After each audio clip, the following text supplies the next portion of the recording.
I was interviewing for the podcast a scholar in Hokkaido, and she's not into tabletop gaming at all. And because I just wanted her to teach me about the Ainu. And so when I was talking to her, she had never heard of L5R or how Japan is depicted in TTRPGs in general. And so I showed her L5R, and then my internet crashed. When I went back, and when I got the call reconnected, she was taken aback by how awful it is. Yeah. So I can't wait to hear more about this, because when we first started doing this, probably the number one question I got was, "But L5R is good, right?" And I was like, I didn't even reply to them because I didn't. Well, it's because most people want L5R to be good because it's it's what they like. Yeah. And just a lot of people just don't like. What is L5R? Legend of the Five Rings. It's Huh. I was gonna say it's Pan-Asian, but it's not marketed as Pan-Asian. It's another tabletop RPG, but it's set exclusively in Asia. It's just an Asian thing. It's super popular now. There's like a card game. I think there's a board game. Oh, I've seen the card game. I was like, this sounds familiar. Yeah. Okay. Yeah, but it was actually based on a really old, like a much older RPG, and it's rooted in some pretty racist stuff as well. But we will eventually get to L5R. But right now we're on Oriental Adventures, and we're gonna start with the samurai because we stopped last week on the samurai because we figured that this might actually take a while. Also, somebody in the chat worked on L5R. Nice. I understand that the latest edition, I mean, they have a decent team of well-intentioned people, so it tries to be better. It tries. It tries. It tries. It fails in many ways.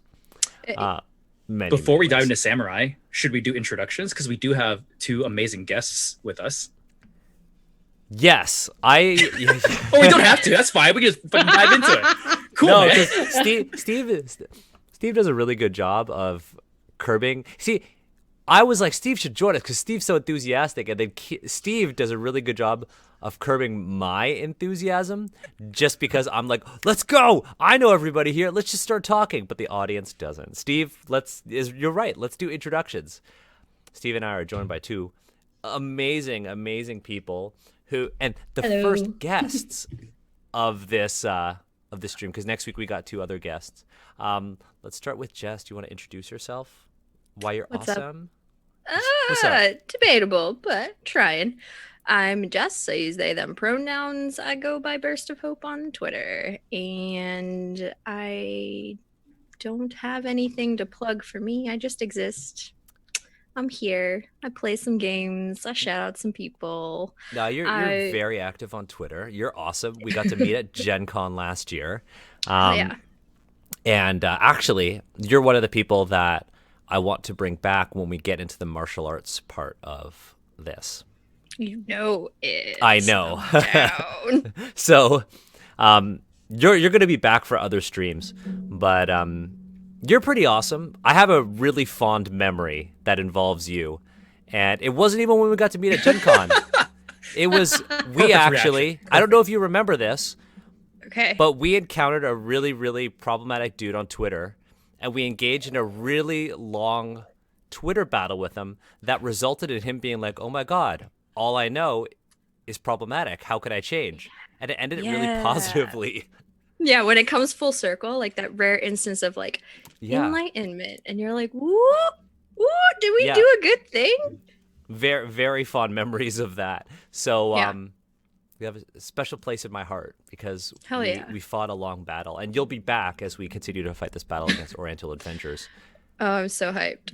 Thank you for having me. And Nala, why don't you introduce yourself?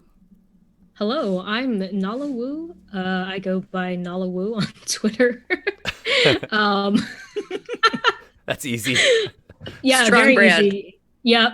Yep, got it. Actually, it's funny because I'm Nala Draws literally everywhere else except Twitter. But yeah, so I am an illustrator and character designer, writer. I'm studying illustration at school right now. And once I graduate, I'd love to work in the tabletop games industry, doing stuff. I advocate for diversity and inclusion in games and helping educate people about not being problematic, which I guess is what we're doing here, which is great. I don't really have anything to plug besides the fact that You're a dope artist and your background. Oh, thank you. This is a piece of work I did like over a year ago. It's the goddess of fire, death, fate, fortune, and karma from my fantasy setting that I've been working on. Yo, your tone is way too chill for that. I know, right? It's like, right? oh Like- yeah. Oh, you know, I just Regular casually Yokai. created this dope piece of art and it just sits behind me. No big deal. Yeah, but she's thank you. I really appreciate it. She's just punching a soul back here, just they're bad know, people. Casually punching souls. That's what you do. Yeah, that's what I'm gonna do Yeah. after the stream is done. I'm just gonna go find some souls, get like 1 or 2 in there, and then I'm good for the Just night. go out and punch souls. Oh, I God. love Bahati so much. Her name's Bahati, and I love her. She looks super dope. I want to learn more about it, but maybe on a different stream because that'd be sick. Perhaps. That'd be Oh, you know sick. what we should also do? You should just come back when we do the art episode of Oriental Adventures because Oh, I would No, there's- love that. there's art in this book. Well, no, this book. Okay. You're actually really. And we lost again. all I see is numbers here. Oh, that's another shirt idea. All I see is numbers. Open the spreadsheet, put it I'll down. open the spreadsheet and I'll add that in. All I see is numbers. No. For reference for anyone watching, I have never looked at this book before. Never like. Oh. Yeah. So I'm excited. this book First reactions all here. This book doesn't have a lot of art, but the third edition version of this book has a ton of art. And Steve and I actually found a website, and it's an official Wizards of the Coast website that was archived on the Oh. internet that has art from the third edition book. It's we'll wait. I want your genuine reactions on that. There are a couple other Asian artists who I also want to be on this. So Some of we're who gonna- are in chat right now. Some of who are in chat right now, but there's no rush. Steve, do you want to introduce yourself? I don't know if you want to. Yeah, absolutely. So my name's Steve. You can find me on Twitter at DMC. It's on the screen. I do this now. This is now my burden. This is my curse. I sit here and I read Oriental Adventures with Daniel, but I'm also one of the cast members of Asians Represent, and I play one of the characters in Dungeons into Asians, which is our D&D actual play, where we don't use Oriental Adventures, surprisingly. We created our own Asian-inspired campaign setting from the ground up, and it's been so good. My favorite part of it is that we took a lot of the classes and we just like threw them away because they were very Eurocentric. And we just decided, hey, let's just like build our own classes based on like what we understand and what we know. And that felt so good. S tier. That felt so good. I've also done something that we got some feedback from Representacon back when we did it. And I actually put all of our pronouns next to our Twitter handles because we have a very Yeah. active chat. And so I put that there for everyone's reference. So let's get into it. Nala, as somebody who's never looked at this book, and Jess, have you seen this edition before? It existed in my space. Have I opened it up prior to this week? No. Okay, so I'm very excited. Mhm. Steve, do you want to start reading? Absolutely. And maybe before I start, I always want to reiterate kind of, Dan, you mentioned in like our very first read that a couple of things we are probably going to look for are ways that Asians are presented such that they are fetishized, exotified, like sexual objects generally, but there's other ways of doing it. Savages or like uncivilized and they're in need of saving. And Asians are presented as a dangerous and violent group of people. Yes. So, danger and violence, savagery, and in need of salvation are the three stereotypes that we've kind of been working with for this. I also have one announcement. we have a book out. Oh. Steve and I Yes. have a book out. A book? It is called Tell us Unbreakable. more. It is called Unbreakable. Oh shit, yeah. It is an anthology. Nala, did you work on it? I didn't. I'm so mad. I Okay, saw it. And I was well, like, here's the thing. why No, aren't I doing here's, this? Well, here's the thing. Here's the thing. So I'll get to this. So Steve and I have a book out. We are one of the authors of Unbreakable, Volume 1. It is an all-Asian anthology. It's got 10 adventures that are tier 1 to 4. So there's an adventure for every level that are inspired by Asian themes, Asian experiences, and Asian cultures. It's written by and illustrated by all Asian people. So, get that. Now, I will say, Nella, since you haven't been on Unbreakable Volume 1 and Jess too, if you head to unbreakablerpg.com, and at the very bottom of that page, there is a form that you can submit if you would like to be a part of the next volumes. Ooh. Thick. Hell So, yeah. Can I just say something really quickly too?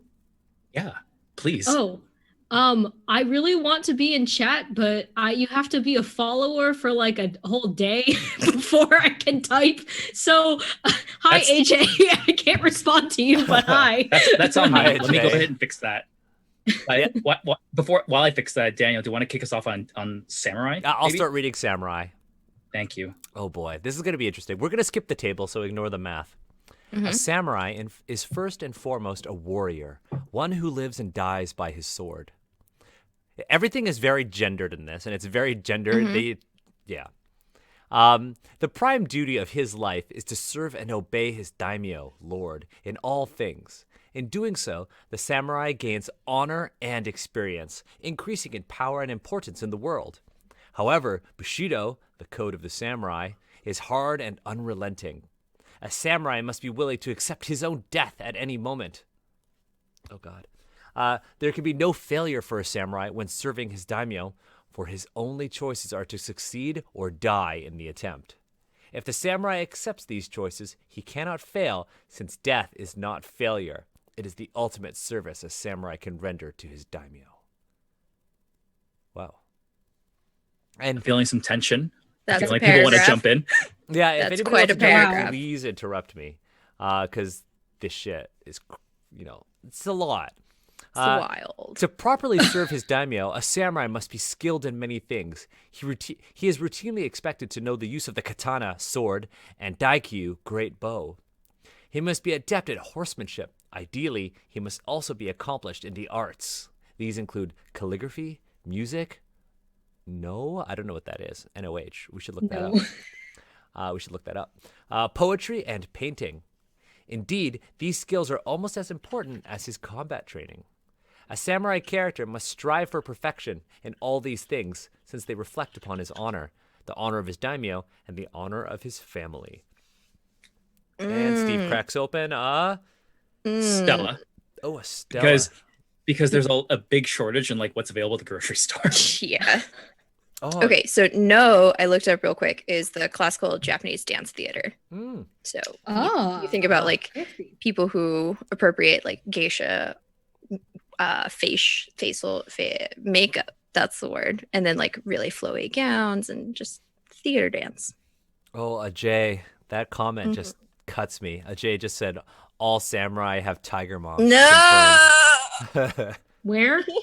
That's in our chat. Okay, the samurai class has no prime requisite, and thus samurai characters do not gain experience point bonuses for having high ability scores. A samurai must have a minimum scores of 13 in strength, wisdom, and constitution, and 14 in intelligence. I'm interested why there isn't a dex one. A samurai must be of lawful alignment, although he can be good, evil, or neutral.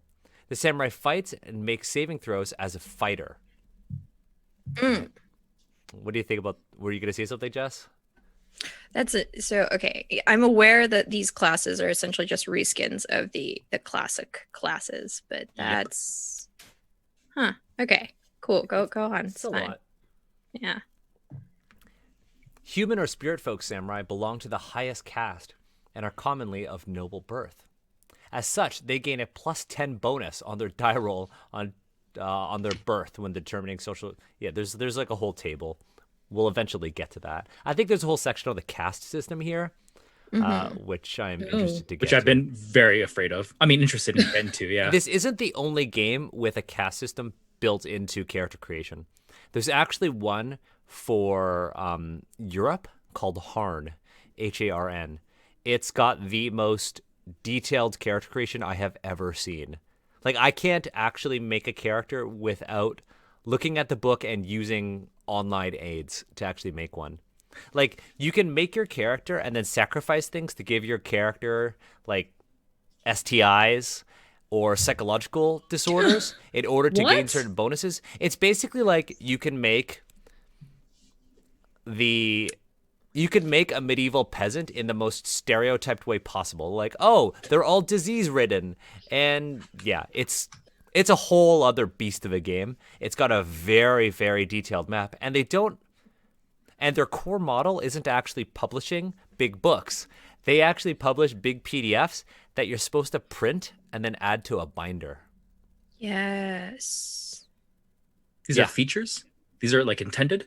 Yes, this is intended. Everything is mechanized. Yeah. No, nothing And is you have to left put in it there. into binders. They do have books and stuff, and yeah, it's got a cool combat system. It's got a cool exploration system, but it's very crunchy. Like, if you damage your shoulder armor, that shoulder's AC is lower, and then you have to go and repair it. And What the heck? There's a certain flavor of people that really enjoy that micromanagement of. there are, yeah. mechanics. Same with damage. So,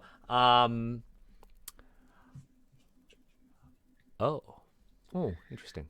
Okay, so Korobokuro, who wish to become samurai, must find a daimyo who act as their sponsor and obtain his permission to become part of his household. So that's an interesting one mechanically, but also narratively. If you think about it. Oh, sorry. Go ahead, Nella. Oh, I was just gonna say, is it kind of like an apprentice? I personally don't know a lot about samurai. Oh, that's in okay. general. I think that's the implications of this are that you need to have the GM's permission to be a samurai. Mm-hmm. I think maybe the context that we got earlier on is that the Korobokuro were basically, they're a weird hodgepodge of like hairy halflings, which have a big problem because you talked in detail, Daniel, about the Ainu, which obviously everyone in the audience is very excited to hear more about them from you and your guest. That episode drops next week. Hell yeah. So on one hand, cool game mechanic that, hey, if you want to be a samurai and you're of like this culture, you need a sponsor because I built in that this culture is super racist. Like the game is super racist as it is. As a game design thing, cool, you did it. You told the player very explicitly in mechanical terms, the world is racist. Mm-hmm. That's the good. The bad part is that you built a world that's mechanically racist. You can't break it. It will always be this way. Yeah. Yeah. I don't know. I don't like things. So it's like, it doesn't give you like this whole thing that with this book, we've seen that narrative freedom is not something that you have in character creation. You're very restricted to what race you could play and its corresponding class if you want to have a decent character. But with this, it's interesting because this is something that's purely narrative. You need to have a lord who will be your sponsor and get his permission to be part of his household. But what if your GM's a jerk? Mm-hmm. Like, what if you're playing at a con? Like, this is just not an edition of D&D, or this is just not a system that I would want to play at a convention. Not at all. Yeah. No. I've read Gygax's essay on how to be a grandmaster game master and what that implies. What does and that you're imply? right. The game master, as this edition of the game is written, is the end all be all. Narrative control, highest level of skill amongst the table. Their word is law. So yeah, if you get a butt face for a GM, you're not going past level 1 as a samurai, apparently. Oh yeah, like early Wow. D&D, early GMing, that Gygaxian GMing is very much like a power trip. Yeah, this is somebody in the chat noted that this is like the Cavalier. That is true, and you could see that in other editions of D&D too. The samurai has a lot of similarities to the cavalier. Okay, so a lot of this stuff is mechanical. One of the things that Steve and I talked about was we're just going to skip out on a lot of the game mechanics, mostly because they're pretty culturally agnostic. We'll touch on them if they do. You'll notice that there's one at 7th level. The samurai is offered Jido, stewardship, over one of the properties of his daimyo. He is not required to accept. If he does, the character is watched over and directed by the daimyo's shugo, constable of the province. As Jido, the samurai must watch over the area for his daimyo, protecting property, settling disputes, quelling rebellions, collecting taxes. In return, he receives 1/4 of all the taxes he collects.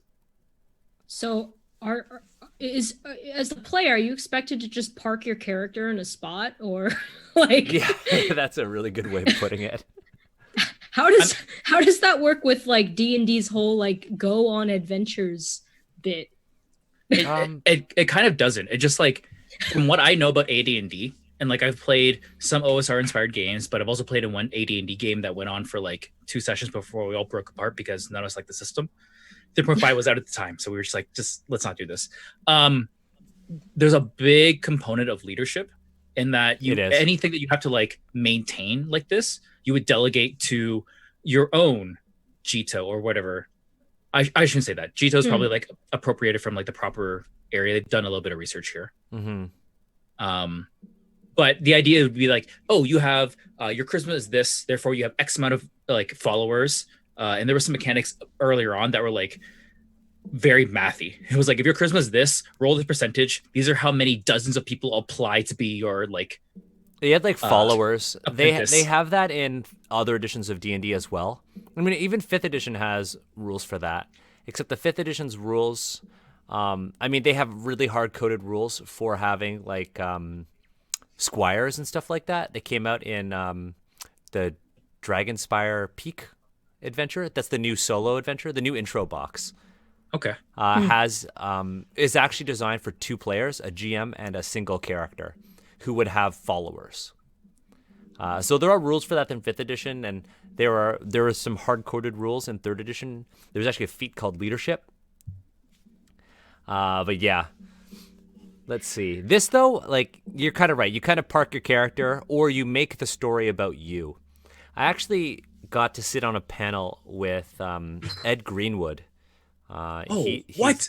Yeah, it's weird. He knows me by name, and I don't know how I feel about that.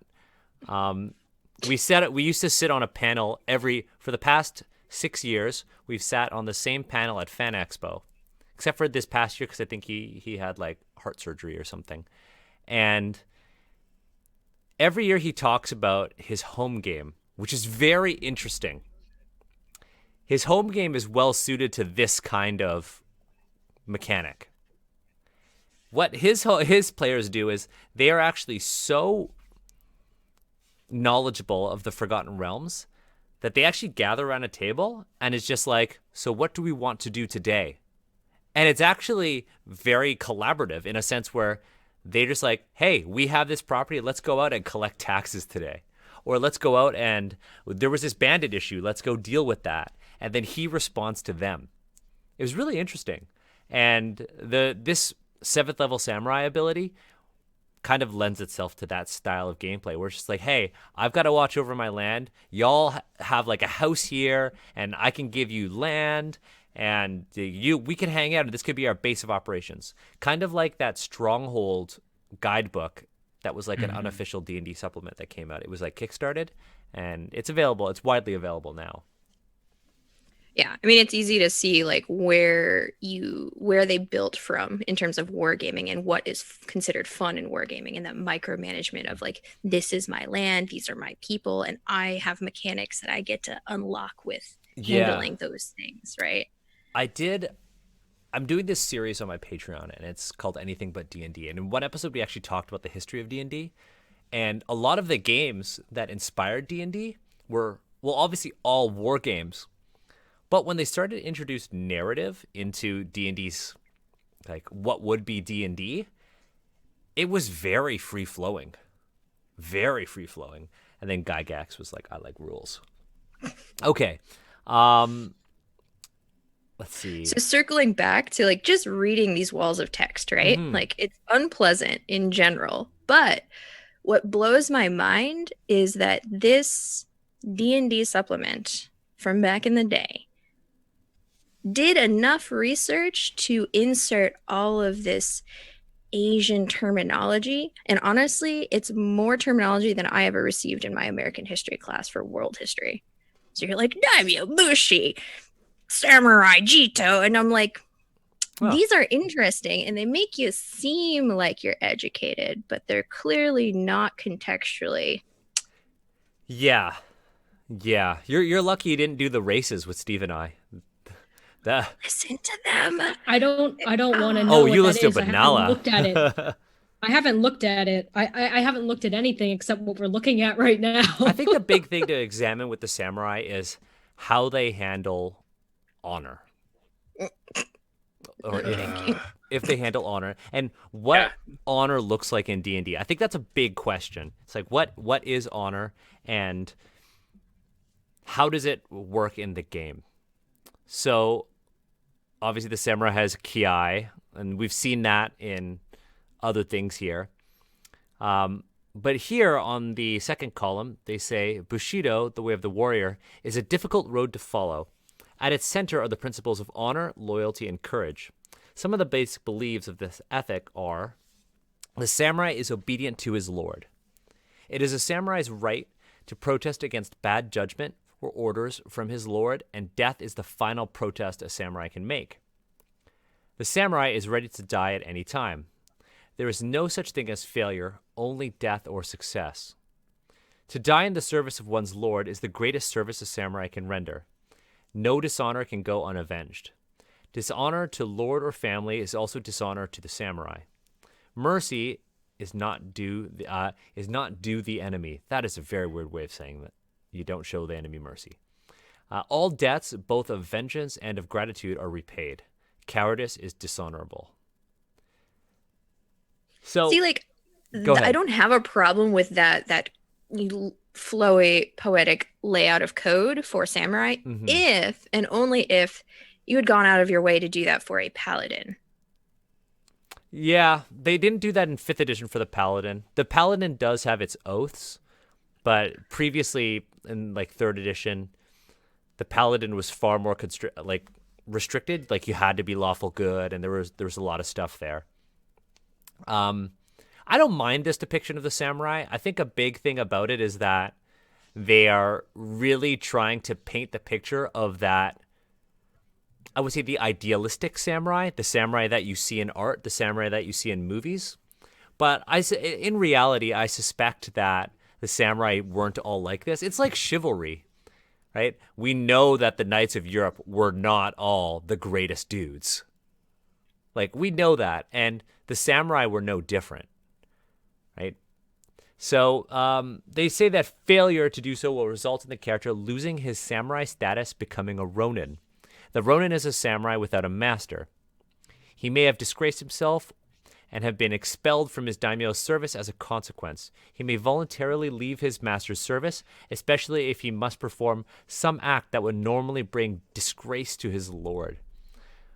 But the thing here is that something that is so important, this honor that they talk about, I want to say there's no real mechanic for it here.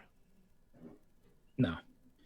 They will make it a mechanic in 3.5. Yeah. To like be a ronin.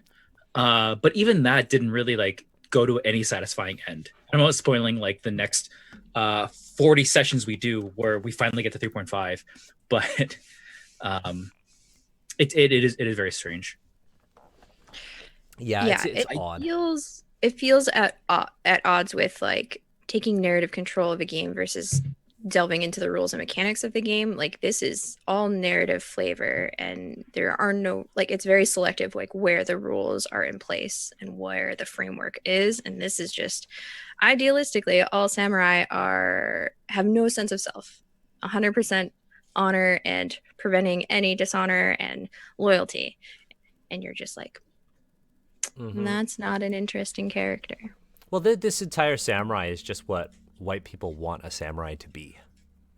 And historically, they weren't this. No, So they so weren't. this is where I want to take a comment from our last session where someone said that basically the bushi and now we've gone to samurai basically embody this fear, this like yellow peril of kamikaze Japanese fighter pilots. Yeah, World War II. And as we go through samurai, I can't help but like continue to hear that in my head because all of this of like, you know, all samurai are willing to die no matter what, and like death is no object. That is wrong. It's a bad representation. It doesn't apply to all samurai, obviously, but it does play into the fears that people would have in like a Cold War, World War II, post World War II like life, which is bad. Like that causes harm. Yep. I think, Steve, you're going to find the next episode of the podcast very interesting. I'm very, very excited because kind of like Nala, like I don't know a lot about samurai. Japanese history and culture and what have you are kind of like outside of my wheelhouse. When I played with Mendez in Thousand Arrows and we played like a fictional history of like 1600s Japan, I learned so much. And it was really, really cool. And I got to be like a badass like naval captain who was also kind of sexy and like super hot, which was great. Excuse me? Was that even allowed? So So you're sidebar. playing yourself. What happened was someone dropped out last minute. They're like, Steve, can you like fill in really quickly? I'm like, yes, but only if I can be a hot person in the game. And he's like, I got someone for you. And they picked, it was a play the pack was, they gave me a playbook. He's like, this is who you want to be if you want to be hot. And I ended up being a hot captain who led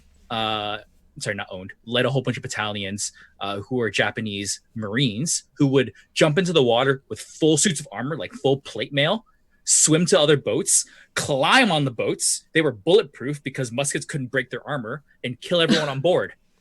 And I was like, yes, I want to be that. Holy crap. Here's a really interesting thing. When designers portray Japan, what do they lean towards? The samurai, right? Honor. Well, no, not even cult. Like they just go for the samurai. What are the visual indicators of what Japan is? Samurai, Red.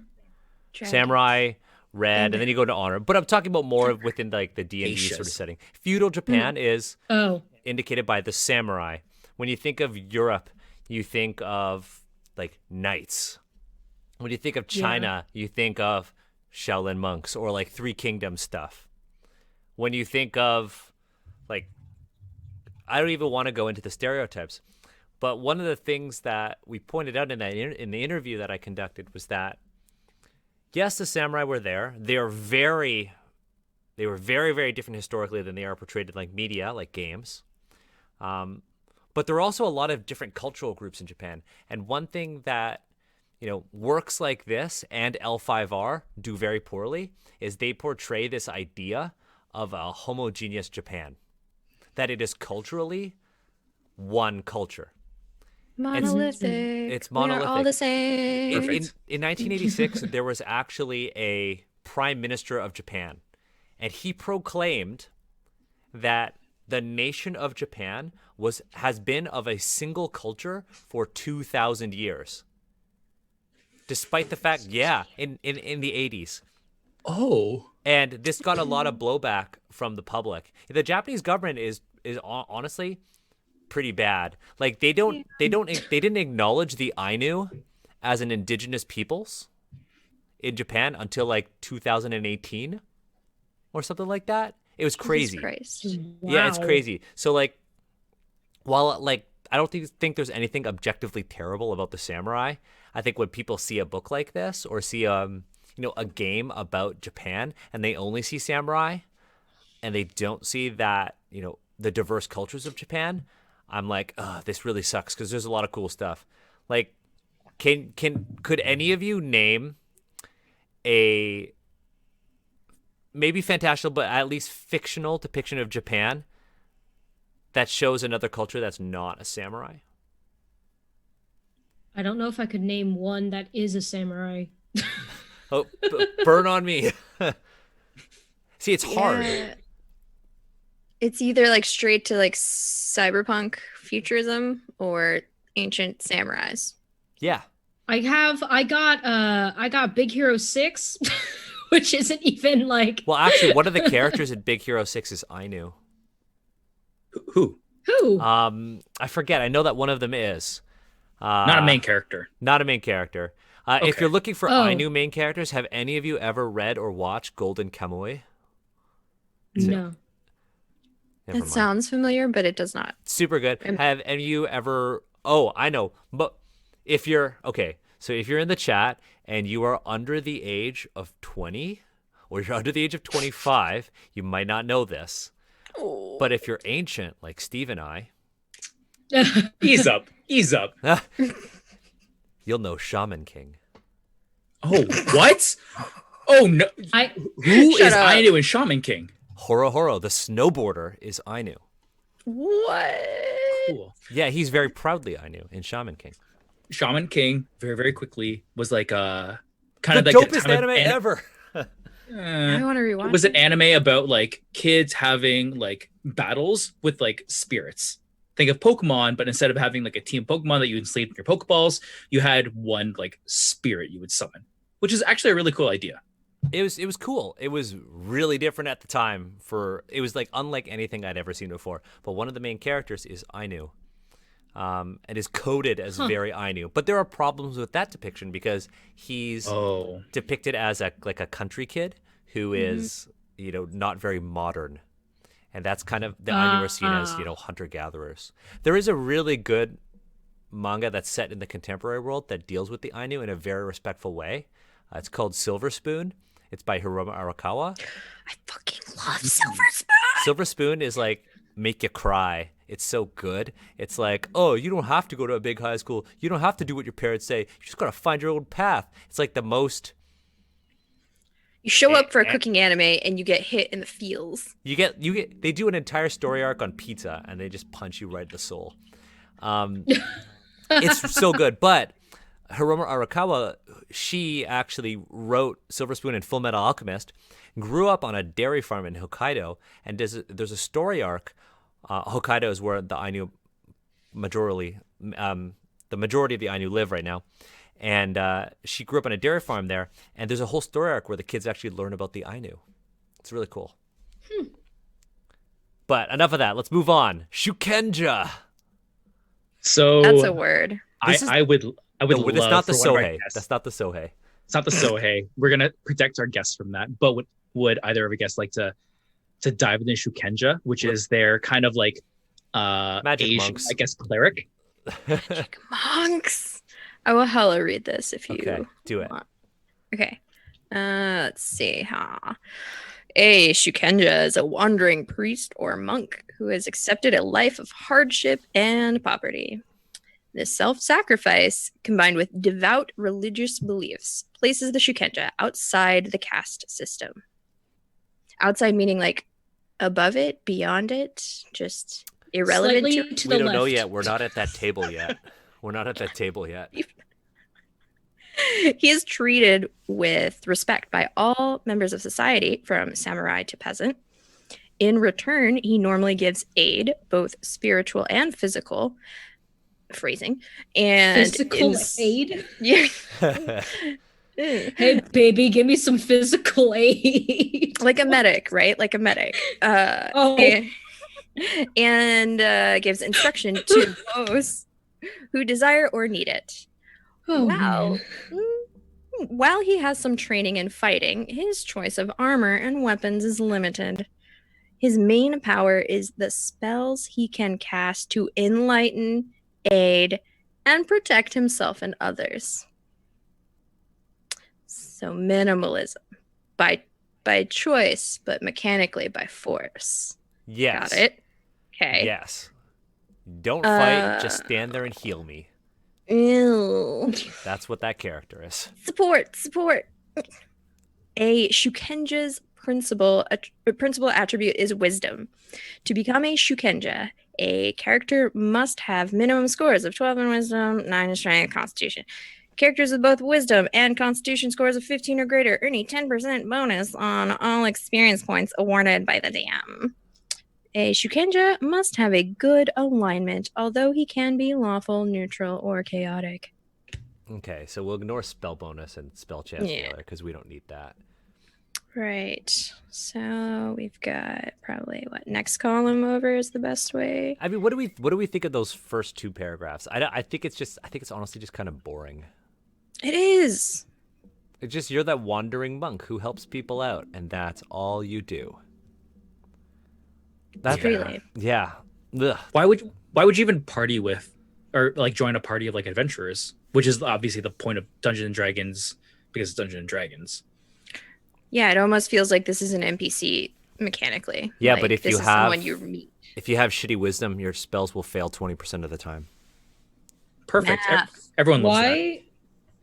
Spell failure? What the fuck is that? Well, spell failure is not exclusive to AD&D. It's been in D&D before, and it didn't end in AD&D.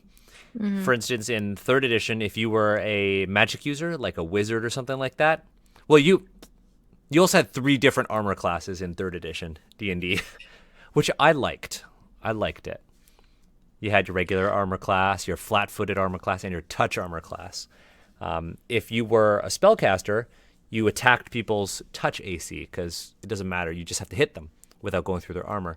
But you move your hands and you gesture, right? So then armor or restrictive clothing that prevented you from gesturing would actually maybe prevent or hinder your ability to cast spells. I see. So it made sense. It's very crunchy, though. It's very crunchy. Which is, I mean, like, it's a different play experience. Mm-hmm. Mm-hmm. And there was a class, though, that ignored that. It's very cool. It's called the Spell Sword. And you could actually put spells in your sword, so you could, like, hit somebody with your sword and have a fireball go off. It was super dope. I will never stop being impressed at how both enthusiastic and critical you are of this. You're a good crunch master. Same. Crunch master. Oh. It's like the Stairmaster, but... Oh, God. Okay, let's move on. All right, so looking at the Shukenja, although a Shukenja serves a particular religion, players don't need to choose any particular religion for their Shukenja characters. All religions are respected and venerated, and the practices and beliefs of one are often intermingled by the peasants with those of another. It again just seems like irrelevant fluff. Like a lot of this is fluff, but it's like I think. Yeah, I was gonna say if you like very quickly skim through it, you're gonna see there's a lot of fluff where you're like, this is very niche and probably wouldn't come up in the game unless like the GM was like, I'm gonna make this happen. Well, the Shukenja is just like a delicate Asian monk. That's what they're trying to portray here. Because it's like you're not super into fighting, you're not super good at it. You're just here to help others out. And then there's also like you're very good at the arts. Right. Like I'm genuinely surprised they don't code it as she. But I mean, are all the character classes always referred to as he? So far they have. Okay. Like I don't think I've seen they've used he exclusively in the first well, we're on page 23 pages of this book. Yeah. You'll find that all women are referred to as the opposite sex. Ah, brilliant. I know, right? We can't say it. We might summon them if we say it. Well, Nala, you actually missed the page where there's actually built-in mechanics for what to do if somebody refuses your advances, if your comeliness is high enough. Yeah. It's gross. It's really gross. Get that shit out of here. And the worst part is that it's not Oriental Adventures specific. This is the first book where it was published as like a book. It was in the Dragon magazines because we got a lot of feedback from reply guys who were just like, yeah, this was D&D before, but after this, comeliness like propagates. Well, I think our point that we made when we talked about comeliness was, yes, this isn't the first appearance of comeliness in AD&D, but the implications of having a comeliness stat be, a core mechanic in something that featured Asians was the issue that we took with it. Mm-hmm. Yes. That was the issue. So, oh God. Okay. So a lot of this I think we could skip over. because it's just like, oh, you I have will a say temple. there's a couple mechanics in here because I've devoted myself to like try to find good stuff Sure. in this. There's a couple stuff in here that I actually really like. So for example, there's a thing where like you can meditate and like stave off starvation and thirst. Yeah, I was looking at that. Very elf-like. Yeah, I'm like, that's cool. Like the idea of like, if you can master your body, you can master like these earthly urges. That feels not offensive. That feels like cool. There are definitely legends about that and definitely pull from that. That is good fantasy. Aren't there legends of like monks who just go into these meditative states and then just die? My favorite is the one who fossilized himself, who was like, I want Basically to mummified himself. Yeah, calcified himself, not just mummified, calcified himself. He became Shit. stone, which is like so cool. As one does. Yeah, you he just was- Meditate strong enough. So strong I turned to stone. Mm-hmm. Ooh, Yeah. did you see this? Okay, so big thing here is that it's this third last paragraph. Yes. Big thing here is I noticed that they're like, they could be any religion. But then here they say, Shukenja must live by certain rules imposed by their religion. They cannot eat meat. They must refrain from violence whenever possible, especially killing. And they must avoid immoderate drinking and eating. Failing to follow these rules will result in some type of punishment for the character chosen by the DM. Loss of spell levels, loss of honor, or a special penance are typical consequences. In some situations, the Shukenda might be forced to break these rules. The DM should take this into consideration when deciding on a punishment. They want them to be Buddhists. Yeah. That's None it. meat, never. Did you see back in the first paragraph, the line right after you stopped just says, unlike the Western world, the land of Oriental Adventures has no separate organized church, blah, blah, blah, blah, blah. Oh, yeah. Instead, religious Legit. beliefs and rituals are intertwined into the rituals of daily life. That's very true. Not in all parts of Asia, but still true. You'll find Is- that there's a do- very does- like. No, go ahead. Oh, I was just going to say, does the setting of Oriental Adventures have a name, or is it just called Oriental Adventures? Yes, it does. There are multiple regions, but the big one at this time was called Karatur, and it was supposed to be China. Oh, gosh. There is Al Qadim, which is their air quotes Middle Yeah. East. Right. Later on, there was Rokugan, which is now L5R. Right. It's still called Roku. I believe it's called Rokugan. not Rokugan. Rokugan. Sorry. Mwah. Thank you. Canadian stories. Sorry. Sorry. Sorry. I just think this one's boring. Like why Yeah. would I want to be a Shukenja? Yeah. I don't. And A pacifist vegetarian that can't do a whole lot by choice, narratively. And if they're not wise enough, you also suck at the one thing you can do, and that's magic. so this is where like I think maybe you're getting to this point, but like the whole book is framed as East versus West, and it's how it's written. Ew. Like it's in the text. It's like this is different than the Western version of this because of these like reasons. And if you take a lot of the classes and like go 1-to-1 between, and this is not me making up words. These are the words I use. Barbarian versus Oriental barbarian. It's called that. Ugh. They call it the Oriental Barbarian. Ew, what? You look at the Gross. Oriental barbarian, and you're like, this is just a worse barbarian. There's just like, and Not even equivalent, just No, all of Straight no up like trash. no jokes. Like all of the standard D&D classes are objectively better than their Asian Oriental counterpart. oh, that's Ew. terrible. I was expecting like maybe some fluctuation. Like maybe this one's better. no. No. Okay. No. Cool.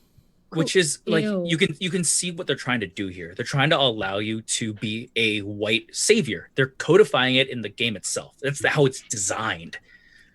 And Oh. that can be like obviously does a lot of harm for certain people. Yeah, there's a lot to unpack there. This all Yep. just seems really lazy. It's I just went to the not- Sohei hoping that they might have changed it, but it's still a dude. And Wizards is like, you know what we're going to do? We're going to correct the Sohei for 3rd edition. We'll make it a woman, but we'll give her really sexy clothing. It's not even sexy. It's not even kind of gross. It's kind of gross. It's bad. If you anybody could find it. If you go to Google and you search for Sohei, you'll see. It's real bad. Don't. You don't need to do that. Or don't. You don't need to do that. Don't subject yourself to that. I mean, we're gonna have to do it for the art episode. So yeah, we have to. But the next 2 classes are Sohei and Wujin. Nala, pick your poison. I'm happy to do either of these because they're both in 3.5 and I've read them both. And I feel like I should do the Wu one because that's my last name. Oh yeah. Okay. Yep. Okay, Steve, you're the Sohei. My logic. The Sohei, the Asian Paladin. They're Asian Paladins, but let's do a strict reading here. Yeah. So let's go. Sohei are warrior monks, religious soldiers who protect large monasteries. Unlike Shukenja, Sohei are more militant than holy and receive very little religious instruction. Instead, they are trained in the art of fighting. Sohei defend their monastery against attacks and advance its political claims in the outside world. They are subject to the leader of their temple. The Sohei also is associated with a religion, but his duties are closer to those of the Bushi or samurai. The Sohei has 2 prime requisites: strength, wisdom. Sohei characters must have a score, blah, blah, blah, blah. And I'm just going to skip that. They must be lawful, although they can be good, evil, or neutral. Sohei use 10-sided die. I'm going to skip all of that. They begin the game with 4 proficiency slots and can use these for any allowed weapon proficiencies or peaceful arts.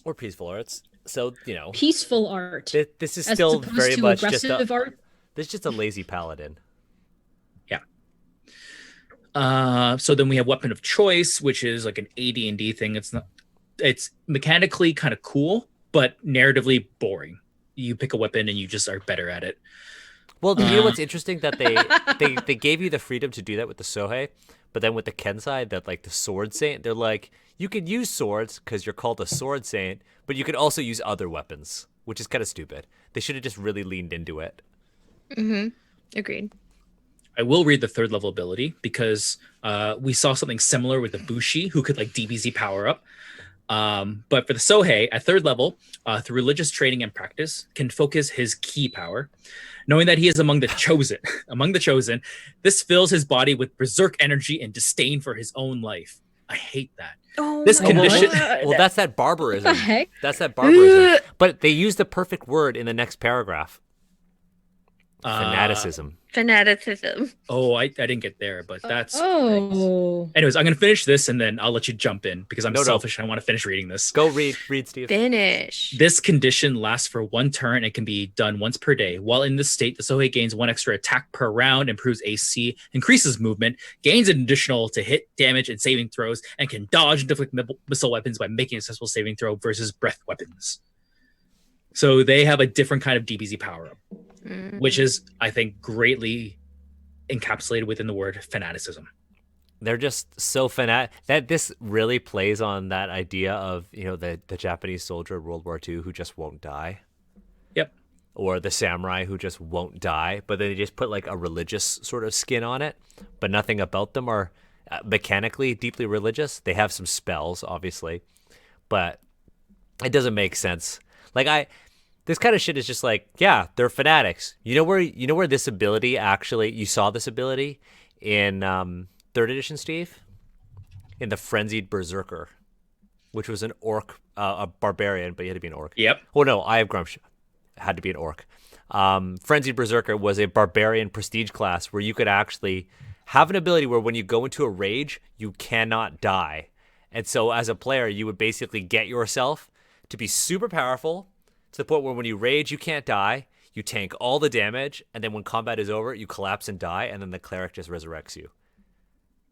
Wow. There were other spells where, I forget what it was, but it was like save the dying or whatever. But it basically, whatever your negative was, put it to 0, heal for 1d4. So you could, with a proper cleric, never die. You could, for these amount of rounds, do whatever you wanted, whatever silliness you wanted. You could swim in lava if you wanted. And as long as your cleric was within 30 feet, you were fine, basically. Mm-hmm. I played a Frenzy Berserker, and I had to retire the character because it was so boring. because you just kill everything, and you can't be killed. You take negative 500 damage. Your cleric casts maybe Sanctuary, can't be attacked, and at the end of combat just heals you, and you're good to go. Yeah. It's boring, but this kind of reminds me of that. This idea of the fanatic who just keeps fighting. But like, what is their reason? It's like, oh, they're religious soldiers, but they don't actually receive like religious instruction. So how are they so devout? Are they just believers in the fundamentals? They believe in their monastery is what I'm getting. Like, they believe real hard in their monastery. but if they have no religious instruction, their monastery is just a building. Yeah, but don't you know, we of the East have ingrained in ourselves duty. It's true. Protect I have so the much greater honor. good. So much honor. I'm a fanatic for honor. Sorry. Yeah, and just. But I think for me it boils down to savagery when you describe Far East. Sorry, I said Far East. East Asian. Sorry. This is Steve. What are you turning into? East, if you go east far enough, you get to the west. But it really boils down to like the savagery, where it's like, hey, by virtue of just being Asian, you have unlocked this ability to be fanatical and savage versus your Western counterpart. The Paladin would never do this because the Paladin respects life too much. Yeah, and not only that, but like if a more European character is flavored, the stronger their feelings, that's perceived as a good thing. That's perceived as strength and, binding you together with the team, versus this kind of like, I am going to get emotional, but it's in a way that is losing control, in a way that's going to make me powerful, but it's like, it's not a good narrative thing. Mm-hmm. I just think that like having no details on religion kind of makes this boring. Again, it's boring. It's contradictory for sure. Yeah. It feels very like Gygaxian. I feel like from like a design perspective, and like I could be wrong, but from a design perspective, I feel like they just didn't want to show religion in like an Asian setting. They were like, we didn't do the research there. Let's just like be vague about it and players can figure it out. Do you think that they just didn't want to do religion poorly, and so they thought we'll just do these other things poorly? Hand-waving religion. We don't know those. We don't have time to learn those. It's not a thing. Well, they did. They actually said there are... Where was it? They said, unlike the Western world, the land of Oriental Adventures has no separate organized church. Instead, religious beliefs are intertwined with the rituals of daily life, meaning that we're not going to talk about it at all because it's just what people in the East do.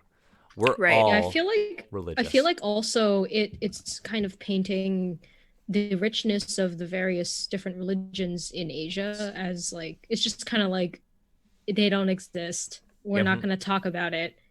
This could have been cool, but no. Nope. No research, nothing. Structure implies that it's better than or more refined, and because we don't have structuralized religion, then it's not as refined. Mm-hmm. Mm-hmm. So I'm not gonna read any more Sohei stuff. It's very like crunchy. High... They're pescatarians. Did you see that? They're pescatarians. Yeah. I did. Yeah. I was gonna have fish. Fish is allowed. Fish is allowed. Here are the highlights that I saw. You can, if you are a Sohei, you can like recruit more Sohei for like some kind of religious purpose. So you can like make an appeal and be like, hey, I need more Sohei to like do a thing. That there's mechanics for that. Sohei are more like honor bound, but they don't gain honor from their monastery. I only mention that because I feel like we're gonna get into really crunchy honor mechanics. Can't wait. And then there were things about like losing status, about like murdering, eating meat, but not fish apparently, and things like that. Well, they can eat fish because you need the protein for your muscles because you're a religious soldier without a real faith. Yes. Yep. We thought far enough into that. They're like, no, you are allowed to eat some meat because protein is a thing. Like, fanaticism, though, I'm still not over this. So take me back to this time where you understand these mechanics, right? Like, he continues fighting until he reaches minus 10 hit points or until the enemy is defeated, whichever comes first. Mm-hmm. During this time, he uses the final reserves as a key to sustain himself, blah, blah, blah, blah, blah. at the end of the fight or when he reaches minus 10 hit points, Sohei collapses and dies. That's like, so is this a point where the cleric can jump in and resurrect them? Is this like, this is narratively, this is what you do. You die. You self-sacrifice. I mean, like, the cleric should be healing you during the fight anyways. But I think the idea is it's supposed to be dramatic. Like, you ever see that Tom Cruise movie, The Last Samurai? Yeah. You know, at the end when they're all getting shot and they're still running forward? That's this idea here. I love how, even though this is like, I love how this is hard-coded into the book. Like in D&D, if your character dies, there are so many things you could do. But this one is like, you know, when you die, you get honor, but... Posthumously. Like, what is the point? It's in the rules. You get honor even if you die, and you're supposed to care. Ugh. It feels like white people who are like, yeah, I wrote a good Asian character who died. What if you ran a campaign where everyone reincarnates so that when this character dies, then your honor gets reincarnated into your next character? No mechanics for that. Yeah, Sorry, but then that also means that no, there's no mechanics for that, and then that means honor has to be something that could be passed on, and whether or not it's like social or I suspect that if they did that, honor would just be like some sort of spirit that you would have with you. It's basically Shaman King. But we don't have a sense of self, so the body dies doesn't mean the sense of honor leaves the body. This is circular logic. Circular logic. I got nothing to add. Let's call it guy guys. Okay. We're Nala. We're on the Wu Gen, so that means I'm already seeing problems. Okay. I read super slowly. All right, let's go. Wu Gen. There's a bunch of numbers that I'm gonna skip. Yes. Skip all the numbers. Wu Gen are sorcerers, men of mysterious powers. They command the elements, spirit forces, and the very powers of nature. Druids? They are seldom found living with the rest of human society. Instead, they live as hermits and anchorites. Living in the wilderness, they purify their bodies and minds and contact the various natural and supernatural powers of the world. From these, they learn their spells, magical means to control the invisible forces of the world. The prime requisite... Why did they not capitalize this? Anyways, the prime requisite of Wu Gen is intelligence. There's so many... They're not capitalizing. All right, well, Wu Gen characters must have a score of at least 13 in intelligence. A Wu Gen with intelligence 15 or greater gains a 10% bonus, blah, blah, blah, blah, blah, blah. Wu Gen cannot be lawful. Human Koro Bokuru... Geez, sorry. No, and... good. Hengeyokai can be Wu Gen characters. Hold. So this. Are those races? Yes. Yes. Okay. Okay. There's a lot here. I mean, the next paragraph we could skip because it's just all mechanics. Yeah. I think. Why do they not?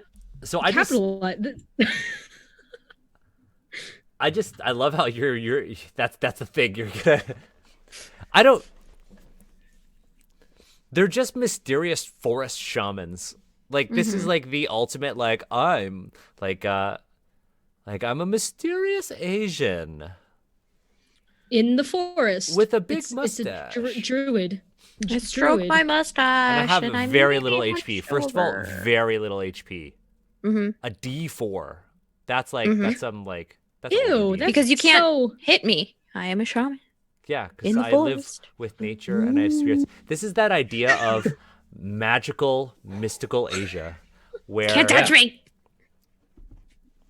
I'm not touching you. I'm not touching you. That's what this is. It sucks. Like again, it's not racist. It isn't. I mean, it kind of plays on that stereotype of the mystical Chinese man, right? But kind of doesn't. It's just. It's safe and boring. Yeah, I mean, obviously we've moved past this kind of stuff. So it's very interesting to go like 30, 40 years later and look back on it. But it's just like a character class should allow for any person to play a different character, right? It should be multidimensional. It should be a framework to give you an interesting jumping point. Yeah. These all feel very finite. Like you are playing a very specific character, and it's going to be limited to this narrative and this mechanic. Yes. This book feels like it's trying to put Asians in a box. Asians like fulfill these 8 classes. Yeah. And that's it. When you play Dungeons and Dragons, Asians are only like these 8 categories, and the rest do not exist. Yeah, they totally wrote these races and classes as, here's a stereotype. How can we mechanize that? Yep. Yeah. Oh boy. The biggest problem I have is like the framing of, let's say, a sorcerer versus a wujen. Because you have the sorcerer who's like, oh, they've born into power. They are like super powerful and like they need to contain all the potential within them. Whereas the wujen is like this weird, like unknowable, mysterious, weird thing. And there's you've built in a power dynamic between what you've written as Western and what you've written as Asian. And that again just like causes harm and it reinforces stereotypes. In essence, there's no difference between this, a sorcerer, and this, a wujen. There's no difference between them beyond how they are framed for the reader. Sure. Oh my god. Sorry, somebody sent me something. A friend sent me a copy of Mad Monks of Quantum. No. And there's I'll drop the call. Like I don't need this. So for the people listening, there is an OSR supplement to be used with Oriental Adventures. It's an OSR Oriental Adventure companion. It's called Mad Monks of Quantum. The cover, it's just bad. You could take a look at it. Throw it up. No, I'm gonna save that. You can look it up in the chat. It's bad. It's a sexy cleavagey, booby Asian woman with a extending neck, vampiric head, and a thing that says "May contain ninjas." It's by somebody called Kabuki Kaiser.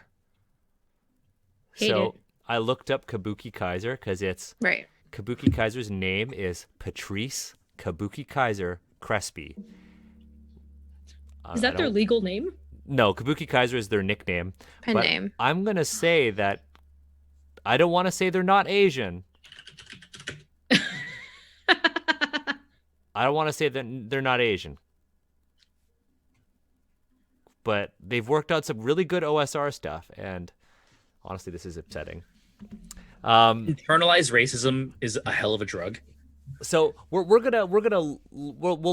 look at this on a different day. But there are some people on this book that I actually like. Oh, I like your work. I'm curious about this now. Anyways, sidetrack. Sorry, somebody sent me that. So you have the golden ticket there to read through that. Oh yeah, I know. It's gonna be awesome.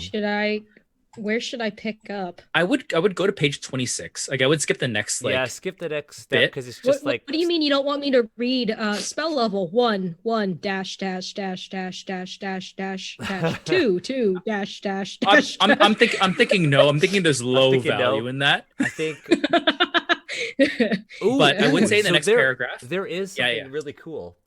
I'm seeing some Yakuza. Oh god. Oh yeah, there is Yakuza. That's the next one we're gonna do. Okay. Oh boy. Because every samurai must have the anti-samurai, and the anti-samurai is obviously the Yakuza.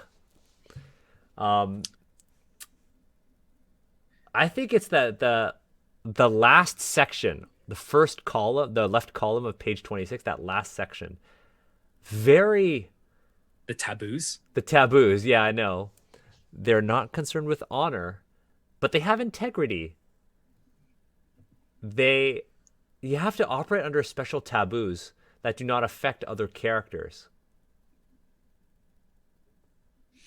Mommy. But why are they bound by a taboo, though? Because they're Asian? I don't know. Sorry, did you want me to answer that? Was it rhetorical? Yeah, because they're Asian. I'm still working my way through this. What is this? Oh my gosh.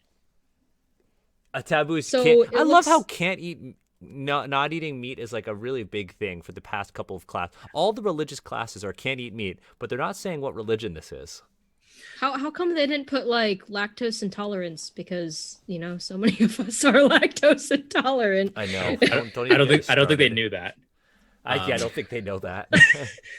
But I would love it. I would love if you read these aloud for me, because I will tell you that Nala, your facial expressions give me life. Yeah, it makes us all. All right, where am I? Let's read the taboos. Read the taboos. Taboos. Okay, bottom here. Okay. They must operate under special taboos that do not affect other characters. Indeed, these taboos may seem silly or insignificant. All right, some possible are suggested below. Cannot eat meat. Cannot have more treasure than the character can carry. That implies that there are other characters that have more treasure than they can carry, which, how do they carry it? Must make a daily offering of food, flowers, incense, etc. To one or many spirit powers. I don't know. Why is that a taboo? Cannot bathe. Cannot cut one's hair. Cannot touch a dead body. Cannot drink alcohol. Cannot wear a certain color of cloth. Cannot light a fire. I know, right? Cannot sit facing to the east or north or south. You can't sit facing a direction. You can't sit. You can't align yourself with a particular cardinal direction when you sit. Okay, but I could sit but... northeast. Okay, but imagine this: you have a built-in compass character because you cannot get lost because this character will know which way they can't sit. You've fixed it. But what if he's just like, it's perfect? You've just broken the system. You've done what old D&D players do. You break the system to make an overpowered character, and your character will always know north because whenever they sit down facing north, they feel like shit. You put in so much faith in these GMs because this GM is definitely meant to be like, oh, you just sit facing the table. Well, I'm afraid that's east. You lose all your magic. Exactly. That's what it's. That's how it's written. At least how I'm reading it. See, I love the part that's how it's gotcha. used. Because when it says cannot cut one's hair, feels... I'm like, oh. So can you cut other people's hair? That's like everyone in quarantine right now. We're all Woo Gen. That's the taboo that we have to, except for Jess, who, has a partner who will, give you I'm trying to get my own pair of clippers. I left mine at school. I'm so upset. My hair is I can't handle it. I'm so excited for the shelter in place to be over because I'm going to donate all of this. It's going to get that full 8 inches. I've been brushing it and conditioning it. Someone's going to get like a great piece. And I'm very excited. Your hair is very luxurious. That push-up video, I'm just like, yes. Thank you. Very soft. When I was a freshman in high school, my hair was down to my waist and I cut off and donated 21 inches of my hair. 21! What's yeah. it? I'm trying to picture how 21 inches. Wow. Oh, yeah. It's very hard for me to like imagine, but like that's dope. It was all the way down to here pretty much. Whoa. And I went straight from that to a pixie cut because I wanted all my hair off. Little did I know I was trans, but yeah. I've actually donated my hair several times throughout my life, I guess. Yeah, same. My hair grows really fast. Like you can see this, I'm trying to pull it out, but the bleached part. Yeah. The bleached part, or I guess the roots what's not coming bleached. in. The roots, yes, thank you, words. The roots coming in. I got this bleached over the summer, so it's been damn. I don't know, I can't count. Like 6 months-ish. Yeah. 6 months, yeah, but my hair has grown so much. Can you imagine though? Like 20, you said 21 inches. That's 21 for inches. our metric friends. That's like half a meter. That's insane. Yeah. So I'm really into this idea of your hypothetical Woo Gen character who just exploits the system and is a human compass. Like, I really like that. If I had to play one of these, that's what I would be. Because I feel like as the character, when you're walking, if you're heading in the direction you can't walk in, you just have to like sidestep. Well, this is sitting. You can't sit. So you would, can't sit. but that's still, you would still exploit that ability because you would just sit for a bit and be like, turn until you feel Slightly. shitty.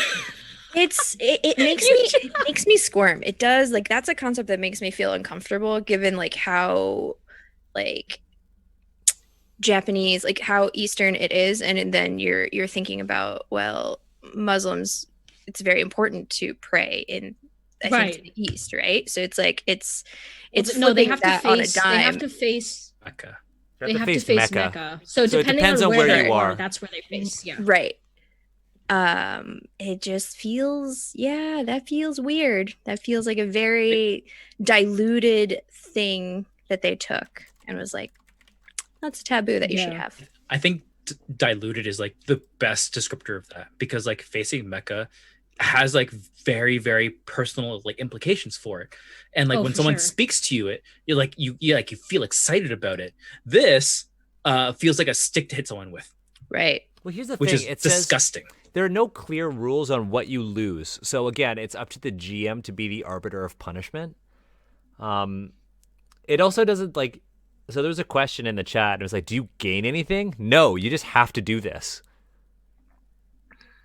You're a worse sorcerer. I mean, and it also doesn't really explain why you have to do it. It just says because they draw their power from supernatural sources, they have to operate under taboos that don't affect other people. If I bathe, the spirits won't give me powers because the spirits like my scent.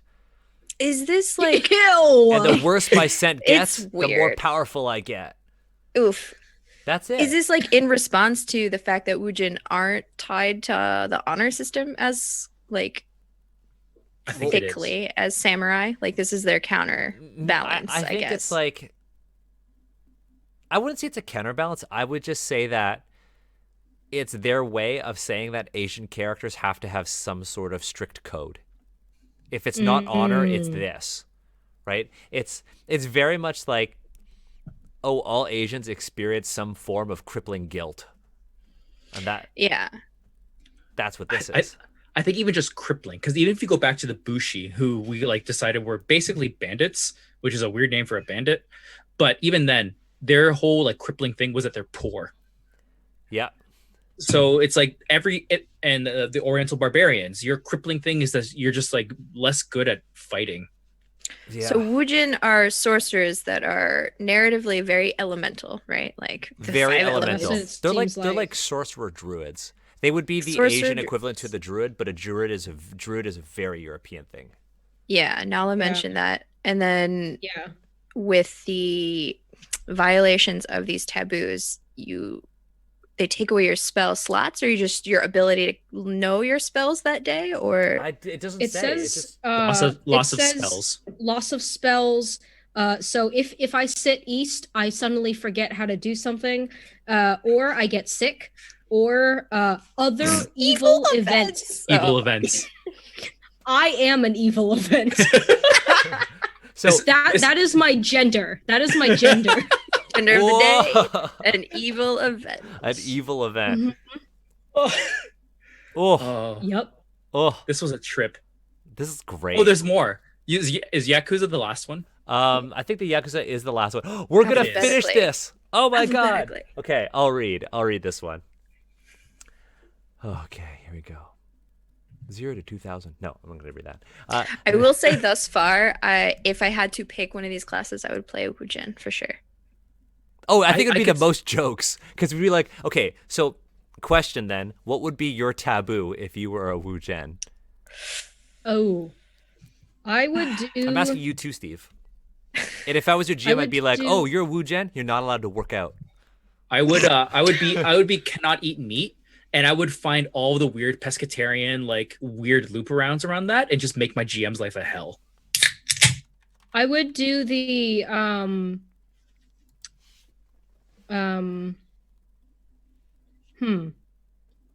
I feel like if I wanted to make like a goofy character, I could argue the cannot light a fire and have my character be like Fire Wujin. No, you'd be Well, like, I actually- can't light a fire, and I'm a water elemental. I'm a water elemental Wujin, and I can't light fires. Done. Easy. Well, actually, wait, hang on. So the spells of the I'm looking up earlier in this column. It says the spells of the Wujen are divided into 5 elemental groups: earth/metal, water, fire, wind, and wood/nature. Yeah. If you're a fire Wujen and you and you cannot light a fire.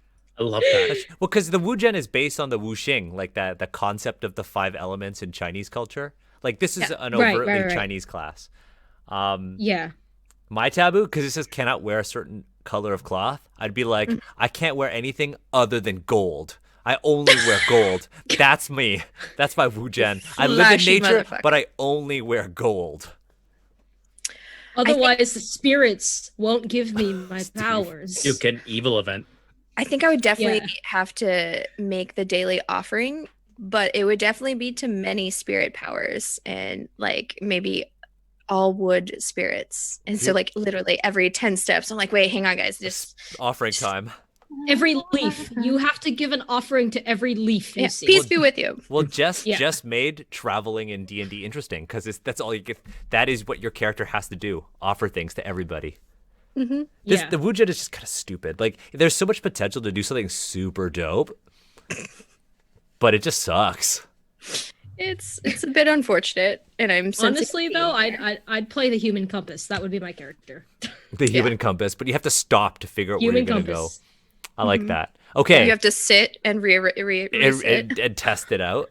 Maybe you have like a special hang on, chair. guys, just plops down. I would have like a special chair, and then I would have my party members rotate me on my spinning chair. You have a barber's chair. A barber's chair. Yeah, yes. a spinny chair, like an office chair. No, I have an office chair. You just. I have a chair for PC gaming, and But can it do this? Can it tell directions? No. I can. So, let's go to the Yakuza. Take us away. Yeah, Daniel, take us home here. Take us home. The Yakuza is many different things depending on who is asked. That's so stupid. Sorry. It is many things. I mean, it is technically true for the Yakuza, but yeah, it is technically true. It's just a really stupid way to start off a class. He has been called a protector of the common man, thug, extortionist, rowdy, thief, mercenary, jack of all trades, and even an unofficial police force. A single person. He is simultaneously despised and respected, sometimes even police. supported by the local daimyo. On one hand, he represents the shadowy underworld, directing and controlling illegal activities. On the other hand, he provides protection for the helpless and watches over those under his care. Of course, such paternal care Ew. care has a price, and it is from this that the Yakuza makes his living. Because why'd they have to? Because the price. The Yakuza save me. Why did they have to say paternal care has a cost? Does that Daddy. strike you as really? We know why. Yeah, Daddy. We know why. Daddy Yakuza. Hello, Because the powers. Because the powers of a Yakuza come from dealing with other people, the character class is only truly effective in urban areas. Yakuza operating in the countryside find their life lonely and difficult. That's me. I feel like this is a comment. I feel like this is like a commentary on the extroverts who are in quarantine right now. That's me. Hello. Fucking call me out like that shit. Look at me. I'm Steve. I can't go CrossFit.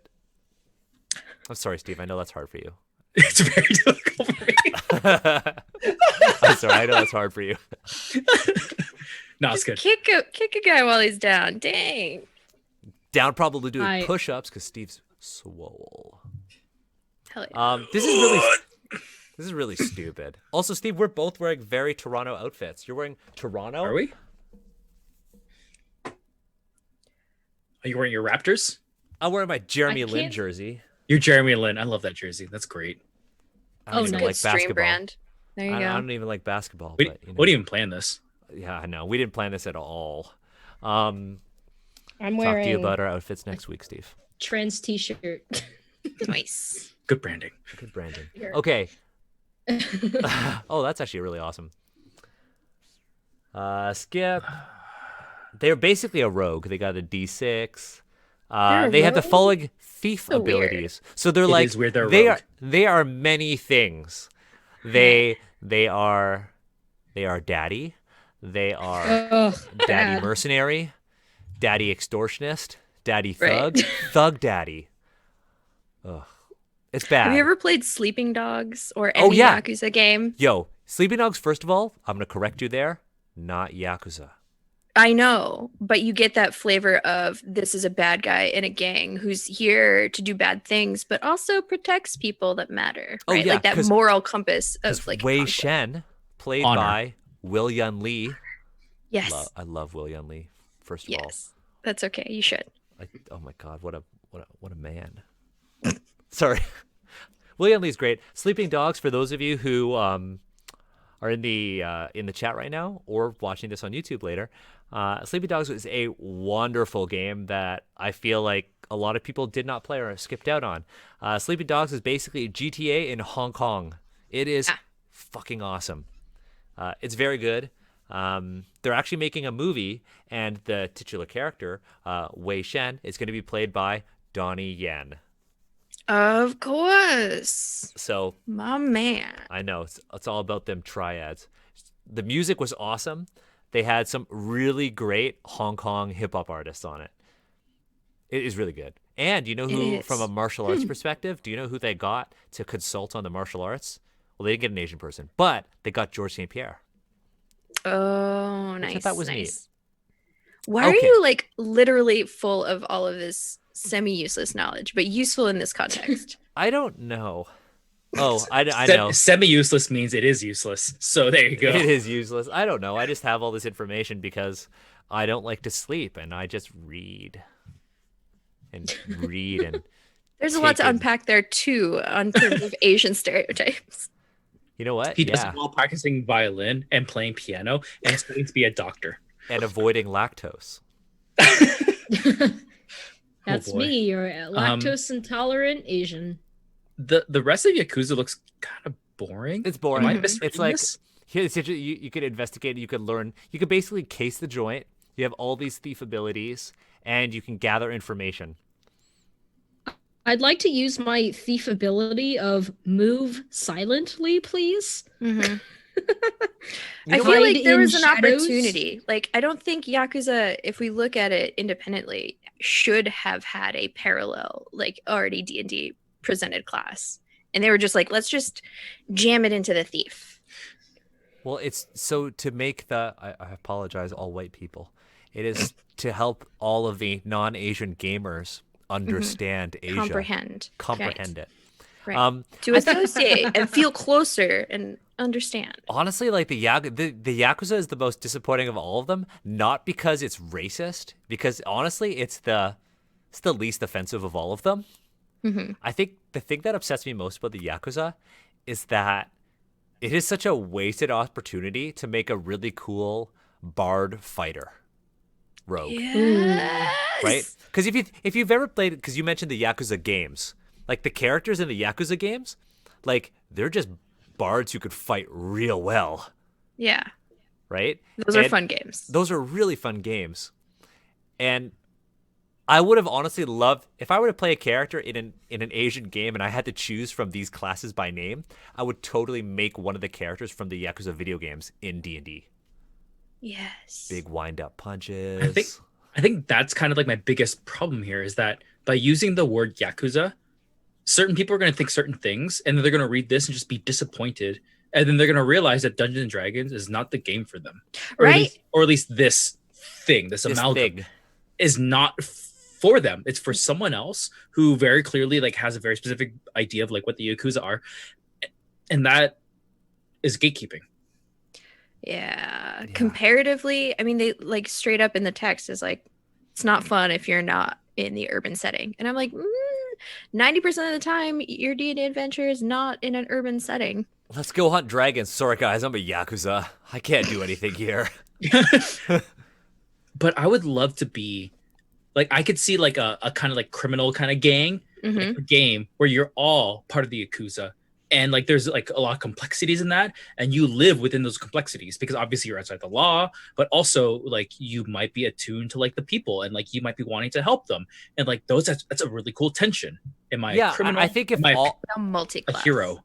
Yeah, but I think if all of us were like in this game playing Yakuza, it would be super interesting because of these mechanics for their area, the region that they cover, the region they protect. I think that's cool because you're like, well, we got to expand our area. We got to like engage in these sketchy activities. To do that, we're outlaws. But again, this is where the flavor that they've inserted here clashes with the fact that your party won't all be Yakuza. Right. So just like the samurai who basically has to stay and manage their property and become a landlord? Like the Yakuza's kind of like, I'm an extrovert and I can't go to the country because I'll be lonely. So like you have these conflicting, I guess, desires. The Yakuza needs to be in a city where the Yakuza can work their block and be with their family. And the samurai needs to, have their plot of land, which clearly is not a city. It's, some sort of farmland with a big house, right? It's a village. So you're stationary. How are you supposed to go, doing your adventures? It's just dumb. It's almost like the game assumes that, like, if you're going to play Yakuza, you and your group are going to decide, okay, well, you're useless in non-urban settings, rural settings. So you must have a Wujen with you. And, like, they assume that you'll just, like, do that. When really, if you want that to be your mechanic, you can just codify it. Mm-hmm. You can be like, hey, you must have a person from, like, class, like, A, group A. You must have someone from group B and group C. And then the last person could be whatever. There is a thing here. Enough. They talk about the tattoos. Oh, really? Yeah. Oh, I just got to that section. But here's where I think they do it poorly. So they say, within a family, it is necessary to identify members and their rank. Yakuza do this with tattoos. Initially, the Yakuza character begins with a small tattoo on his arm. Each time the Yakuza increases a level, another portion of his body is tattooed. The face, hands, and feet are never tattooed, but high-level Yakuza have tattoos covering their entire back, chest, and arms. These tattoos show the character's rank and serve as a warning to others.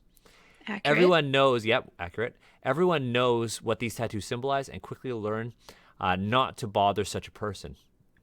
That's it. Visible clout. Honestly, like, I would have loved to have way more on tattoos than, my hood, where the district, this ward, these blocks that I cover. Honestly, I would have loved for tattoos to be featured more prominently because that's what people associate with the Yakuza. Also because they're super dope. I think this could have been improved purely by saying that you don't get a tattoo by level, but you get it by deed.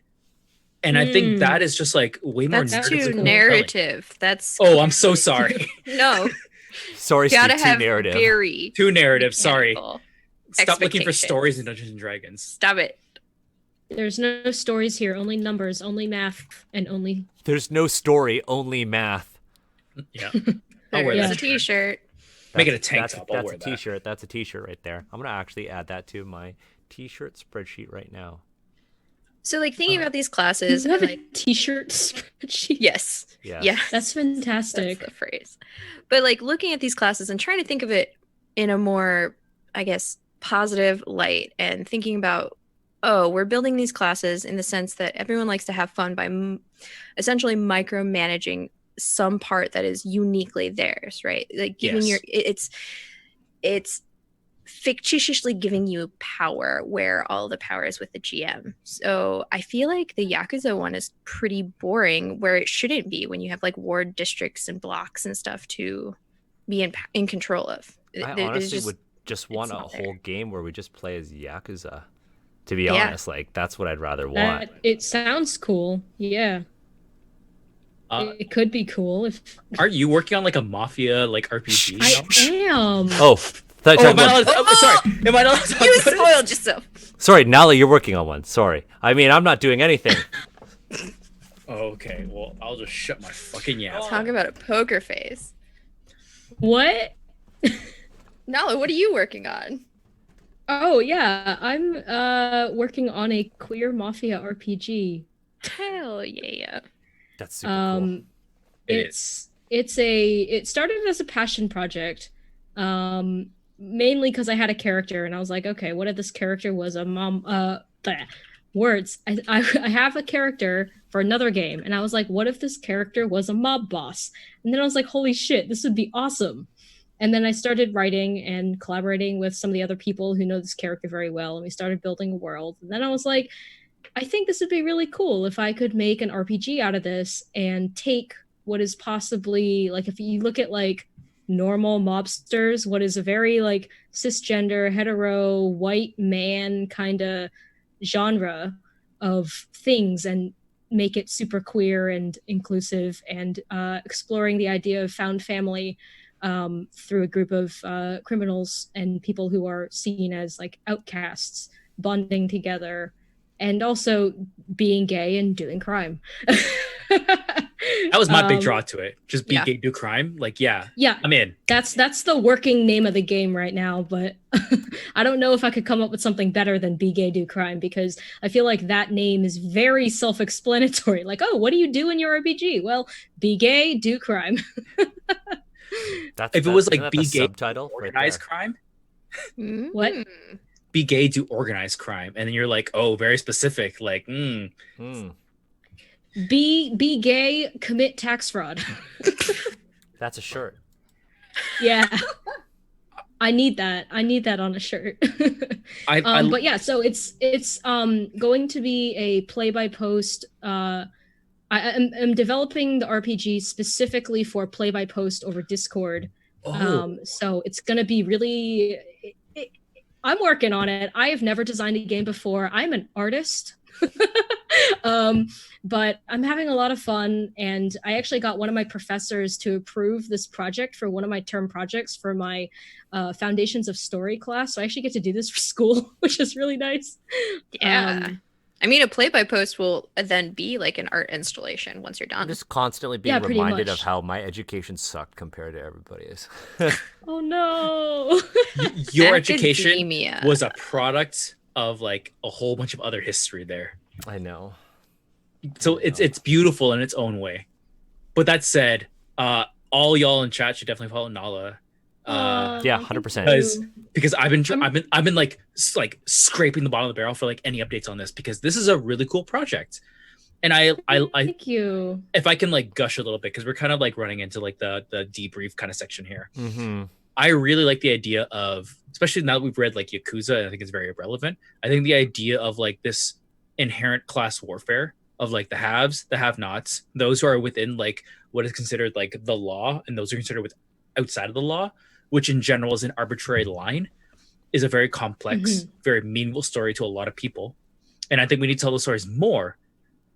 Today we live in a COVID-19 situation, and I apologize for our audience. I'm gonna try to like not get into details, but we live in a society where today those lines have been blurred heavily. And I would love to see more games that just talk about who have and who have not, and the problems and how we work through them, and how we can find something out of them, and the stories we can tell. That's my plug. Go follow Nala. And then Nala, you. apparently you make it sound a lot cooler than anything That is a strong ass concept. Don't knock it down. Yep, 100% strong concept. Just so everyone knows, because the character I had mentioned earlier, they are the like top crime boss person. They are a very, very rich person, and I just want y'all to know that I have a whole channel in the Discord right now that just says "Eat the Rich," and the function of that channel is only if characters spend a lot of money on something, we shame them in that channel for having way too much money. That's fair. It's great. Eat the rich. That's sick. Tax the rich, and vote. So Jess, you had talked about your take on the classes and what have you. We only went through like a couple here. Nala, I'm very curious, because I know you haven't seen this book yet. You've now had like your taste of it. Do you have any like hot takes or like first impressions of like what you've read? I would love to hear that.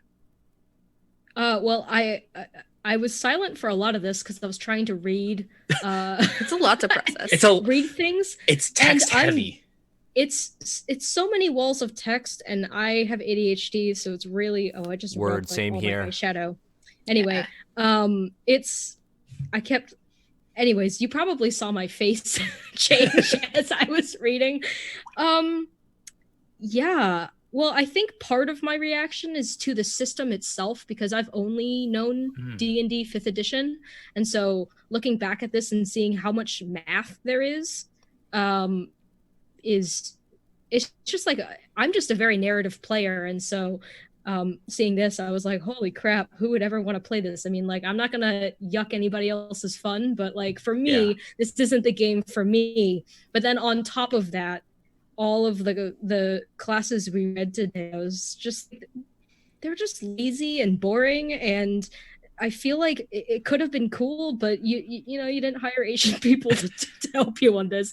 Like, it just seems like there was so much potential here for this to be cool and possibly educational, to help introduce Asia's very rich culture to everybody.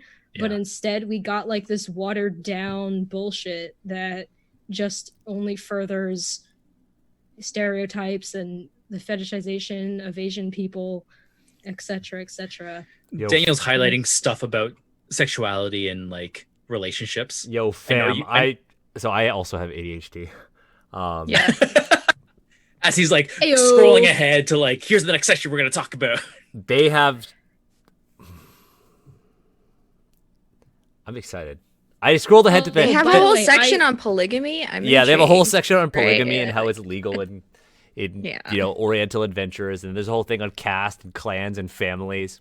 But I searched the she pronoun, by the way, and there's not anything until you get to character creation where it says he or she. Wow. Nailed it. Wow. Yep. At least, I mean, whoa. This is like 30 years ago. We got to pause to like be grateful that they're acknowledging female players on the team. Well, in the 80s, girls know how to play games. What? Are you kidding me? So on page 30, they actually highlight, so they say the barbarian, bushi, and kensei are fighter subclasses. The monk is a monk class. The ninja is a thief subclass. Samurai is cavalier. Shikenja and Sohei are both clerics, so not paladin. Wujen is a magic user, and the Yakuza is a thief. So those are their equivalents. Can I pause there? Yeah. The fact that there's no paladin subclass, maybe I'm misunderstanding AD&D. That's a problem to me. Like, there's no paladin within like Asian settings. That upsets me a little bit. Right. Like they treat it as it's untouchable. I think it's untouchable. Yeah. I could be wrong. It could be an AD&D thing. It could be in like another one of the subclasses. I think you can go both ways, maybe. I think with the paladin, I think the way they see the paladin is very much of the crusader, which is like a very European thing. Not to say that, you know, religious genocide is something that's unique to Europe, but I think that they kind of kept the paladin. I'm sure that there's an equivalent of a paladin that shows up in Al-Qadim. Al-Qadim is their like that worries me a lot. Middle East, right? But we're gonna assemble a group of people to go over that. I'll actually disagree with that. I'm gonna say my hypothesis is that there is no paladin in Al-Qadim, because paladins in like the model Christian like lens of it is untouchable by other cultures. That is my hypothesis. Yeah, I'm seeing that a little bit. Yeah, that's true. Well, it depends. I'm curious as to the stance they'll take on portraying like the knight class or the warrior elite in Al-Qadim. Very curious. As somebody who lived in Southwest Asia, the Crusaders and Salah ad-Din and his forces are portrayed as very differently in those regions. They're like statues of him everywhere. It's dope. Did you... Sorry, my eyes just read this sentence, and I feel like if I read it, you have to where hear is it. Okay, read it. Which page? Right above what we're looking at right now. It says, Oriental languages are extremely complex, and only native speakers or those trained from early youth will ever be able to understand all the delicate nuances of the tongue. What? Where? Wait. Oh my It's God. right above classes and subclasses, the last sentence. Oh, It shit. is. That single sentence is the quickest way to summon a Korean into the conversation. Okay, explain to the audience why. Every Korean will give you the opportunity to tell you how simple and logical and beautiful the language is, because it's phonetic and it's very easy to pick up the symbols and combine them and pronounce. And the logic of the sentence is much simpler than English. So you can pick it up in a week if you live in Korea. I've also heard that That's Indonesian. really cool. Oh, I'll tell. Okay, this will get you super angry then, Jess. First, I'll say I've heard that Indonesian is also a very easy language to learn. Now, back to your thing where you said you could live in Korea for a week and learn Korean if you really try. Yeah. So, this is for the chat. Also, Cantonese and Mandarin are awfully hard, but Cantonese has like 9 tones. I wanna argue for Mandarin really quick, because I'm Chinese. I was adopted from China and I grew up here in America. So my experience with being Asian is definitely very complicated. I was adopted by Chinese people, so like that adds another layer of weird to it. Because if you look at my family, like no one looks adopted, but my brother and I were actually adopted from China, and my parents also have a like biological kid, who's my sister. But anyways, they put us through Chinese school to try and get us to learn Mandarin. Except I cannot tell you how hard it is to learn Mandarin when you don't speak it at home, because my parents aren't fluent. They don't speak it. And it just became something that I absolutely hated. And then once I got to high school, they offered Chinese at my high school, or Mandarin. They offered Mandarin at my high school, which is cool. My town has a large population of Asian people, so that's probably why there's definitely the demand for it. But all in all, I've been learning Mandarin for 14 years, and I know absolutely nothing. I lived in China. I personally find it and I can't very speak Mandarin. hard. Yeah, languages are hard. Pictorial. I found it very difficult because I could like writing was really difficult because I couldn't remember how they all looked, because all the characters, there's a lot of characters that look very similar, and the tones were really hard. My pronunciation's really bad, and then also if you talk to native speakers, they speak so fast. Yes. Yep. It's like ridiculous. And let's not forget the so regional hard. dialects. Like, have you ever heard Yeah, Shanghai, the Shanghai dialect? That's just another language. Yeah, it really I know, is. my grandparents, they are fluent in Mandarin, Cantonese, and their own regional dialect, Toisanese. That's what from that's like what I their speak. one. Hey. Really? Yeah. Toisanese? Yeah, that's what Oh, that's what cool. my entire family speaks. They're all from like Guangzhou, around Kaiping. That everybody, a lot of people who come here are from that region. At least in Toronto. that's cool. In Toronto, like most older Chinese people in Toronto and their kids who are around 30 speak Toisan. Yeah. That's cool. Yeah, but it's like completely different. Like I'll listen to them talk in Toisanese and it sounds completely different from Mandarin. And I'm just, Yeah. in my opinion, I languages think are crazy. Mandarin's hard, but that also, I'm just also not good at languages. Yeah. So since we're talking about languages here, And we're not good I'm because Vietnamese. Oriental Adventures has told us that Oriental languages are extremely complex. Yeah. Extremely Thanks, Gary. more than any Western language. It's It really can it's not be comprehended by the mortal tongue. it's super frustrating to think about that, because it just hits home the whole tone of like, we're not even pretending. This is completely Eurocentric. It's only difficult because you are embedded in a opposite culture, right? If we flip the tables and we made it Eastern or like Asian centric, then everything Western is heckin' wild. Like it's not easy to learn. Jess, there's a quote in the like preamble about this Mhm. book where it talks about how the Oriental Adventures is the other half. And Right. that is the exact term of it. And I think what you just like talked about completely encapsulates the writer's intent here. It's like you have the default and then the rest. It's The exotic. otherness. That's the thing. It's so exotic that you can't comprehend hated it. it. It's the same with the magic. It's like, oh, it's mysterious. It's mystical because it's so complicated in ways that you can't comprehend. That's the whole thing here. Ugh. So, Steve, you asked as guests our impressions of this. And Yes, please give me all your takes. I want them. So first off, thank you for having us, for sure. Yeah, thank it's you. been an event. Yeah, it was an evil event. It was an evil event. You broke your taboo. You broke your taboo. I apologize. You're probably sitting in the wrong direction. Oh, sorry. There you go. The magic's back. My mic is over there. I came wait. into this really wanting to like think of it as not biased as possible. I'm like, I know this is historically bad. I know this isn't going to be fun, and it's not going to be something I resonate with at all.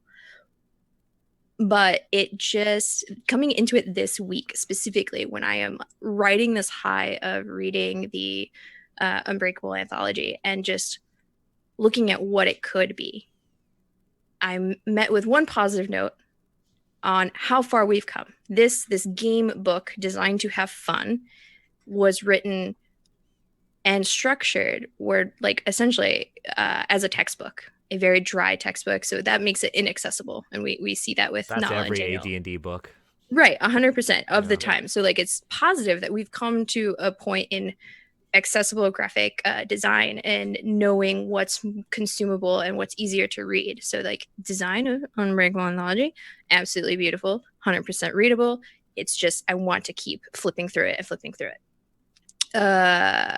Impressions of this.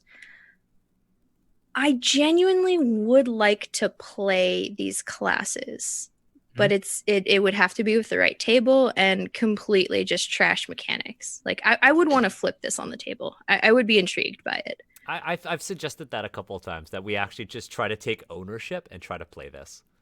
But Steve's always given me that face. I would be down to, human compass if I... Yeah, I would be down to clown, right? I wouldn't want to make it good. Yeah. I would be down to clown because I 100% agree with the route that you all took with Agents Represents and your D&D campaign there. That was just, it's beautiful. It's watching that unfold the way that you are doing and scrapping and just making everything new. Choice. I haven't had a chance to listen to your podcast, but I really want to. It's just hard for me to pick up games and stuff. I respect that. Don't worry. Yeah. No pressure. I think we're basically only going to play troll characters. Yes. Play what? Trolls. Troll characters. Like, Trolls. I just want to be a Yakuza, and then I want the GM to be like, okay, we're going out into the country, and I'm just going to refuse. Just straight up refuse. Sorry. You guys, I don't have the right footwear for this. It's outside my district. It's outside my district. I just want to be a hype beast Yakuza. That's all I want to be. A YouTuber. Hey, what's up? I have some sort of magic item. Oh, what's up, man. YouTube? I do want to say, though, for people who, have ideas and you want to put them somewhere, unbreakablerpg.com, scroll to the very bottom and let them know that, you have an idea, you have a vision, you have a talent, you're good at art like Nala, or you have an adventure idea or something. Contribute that. Unbreakable. Contribute to what? Like the Unbreakable RPG Volume 2. Oh, gotcha. Think of Unbreakable as Uncaged, but Asian. That's it. Both are amazing. I also don't know what Uncaged is. It's another D&D anthology product. Fantastic. I think they're on like volume 4 or 5. 4. Fancy. I know 4 came out. That's cool. I don't know if there's a 5th one yet. Sure. But it's awesome. I think what we're going to do is for our next stream, I don't know, do we want to quickly take a look at, right now we're on character abilities, do we want to quickly finish up with alignment? And then next week we're going to go to families, clans, and cast. Yeah. Ooh. If you can direct us through it, I got time, but Daniel, you've asked us to just read through like 3 pages. I know. Oh my God, 3 pages is so tough. Hey, I thought you made it through 10 pages once. Did we? Yeah, That seems unreasonable. We did 10 pages in 2 hours once, but this one we did a lot of talking about things that aren't related to the book. So I suspect there's gonna be a lot of YouTube comments of people being like, "You guys didn't talk about the stuff." Yeah. The more Asians you bring on, the more solidarity we have, and like we resonate with each other. What can you say? Vibe. Okay, so they have the standard alignments. Now, there are things that they do say here. They do say that alignment is not religion, which is very true. Mm-hmm. However, they do say some things like, now this is, let me know what you think of this. So they say, under Lawful, in Karatur, law is by far the most common alignment, to an even greater degree than in other lands. Large empires can only survive through order, where each person knows his position and his responsibilities. Such order extends from the emperor and flows downward from him. Even in the more unstable kingdoms, order is important. First of all, unstable order, whatever.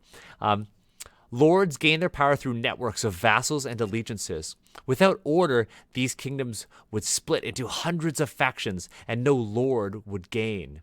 Even creatures outside these societies are affected by this desire for order, arranging themselves in cooperative groups. Through such order, they hope to succeed at their goals, whether for good or ill. So then let's go to Lawful and what Lawful is and what Lawful is described as in this book.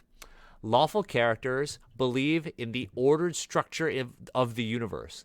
Things exist for a particular purpose, and only through order can these purposes be discovered and used. Order is a necessary part of life. It creates stability in society, harmony between people, and a clear harmony, and a clear structure of power and responsibility. Without order, the universe and the world of the characters collapses in disarray and anarchy that benefits neither the community nor the individual. So, there's a lot to say here. Yeah.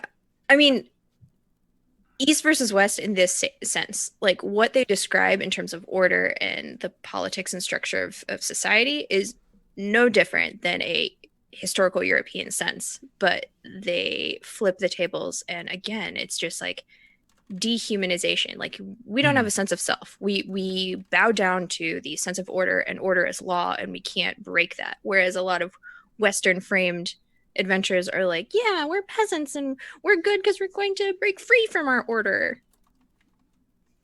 Yep. I just think that by default, everything Asian is lawful. It's gross. Stupid. It's gross. It seems like very dictator. There's a word, dictatorial. Dictatorship. No. Dictatorship. Well, the idea here is that Asians love rules. Yeah. We're obedient. Because we're all such good rule following. Yeah, obedient. You're right. People. Mm-hmm. This is honestly one of the worst things they could have put in here. This kind of vibes with that idea of the model minority. Oh, I hate it. Right? The myth. So let me, for everyone here, let me preempt YouTube comments and other comments. This is fantasy, right? Like this is like a fantasy representation of like what it is to be Asian, or to have Asians in your game. So why is it so bad? It's just fake. It's just pretend. This is why it's bad.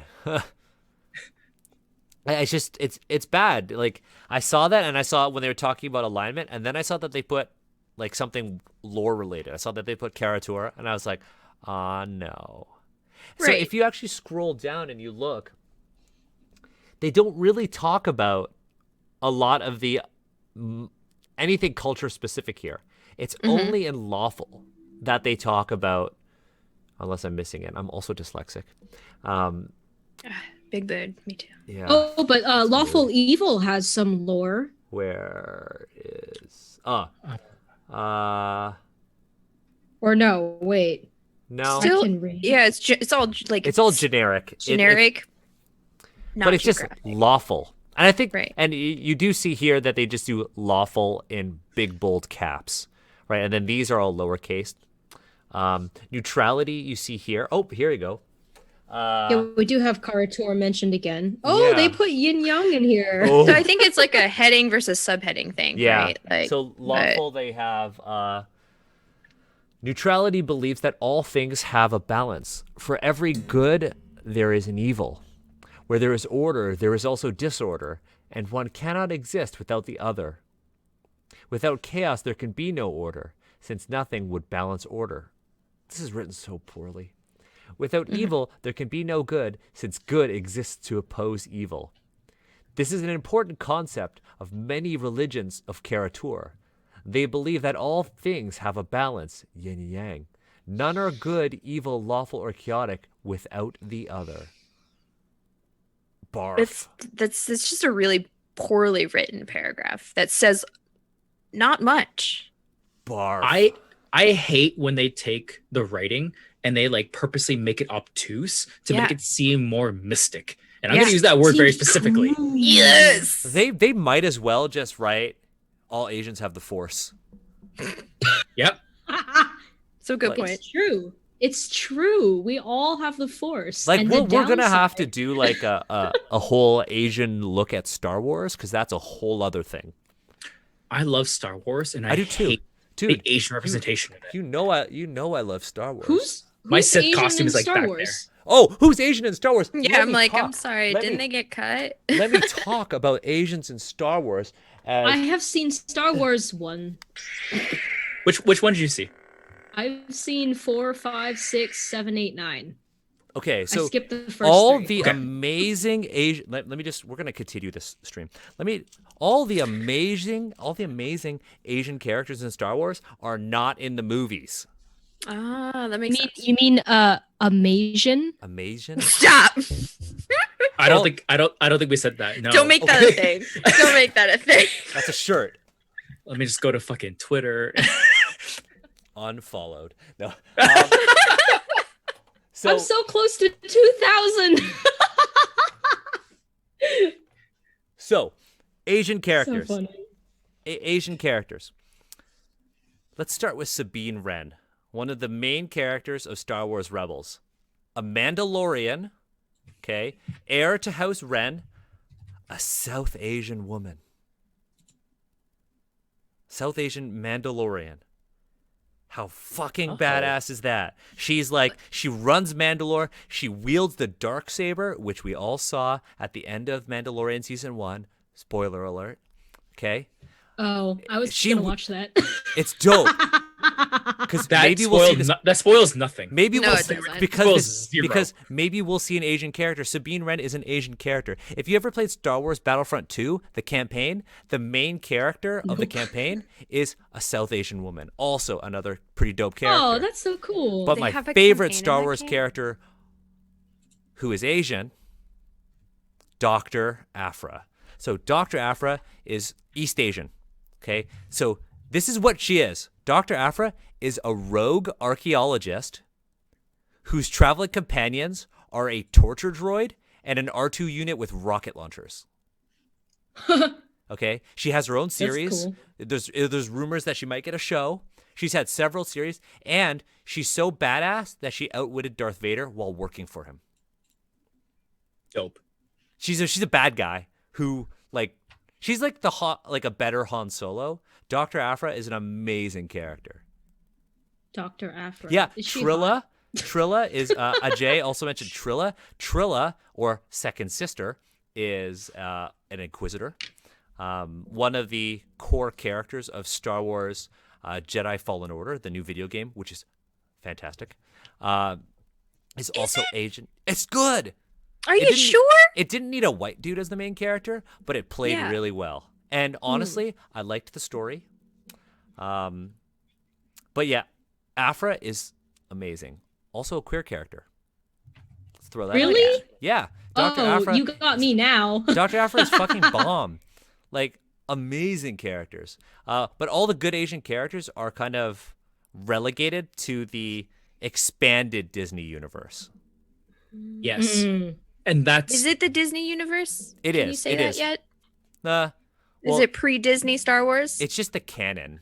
Because I would just say extended. well, no, because And- you can't say expanded universe because extended because it implies expanded, and the expanded universe, which is now called Legends, is no longer canon. I didn't Oh mean to open my that can of lord. worms. Oh my lord.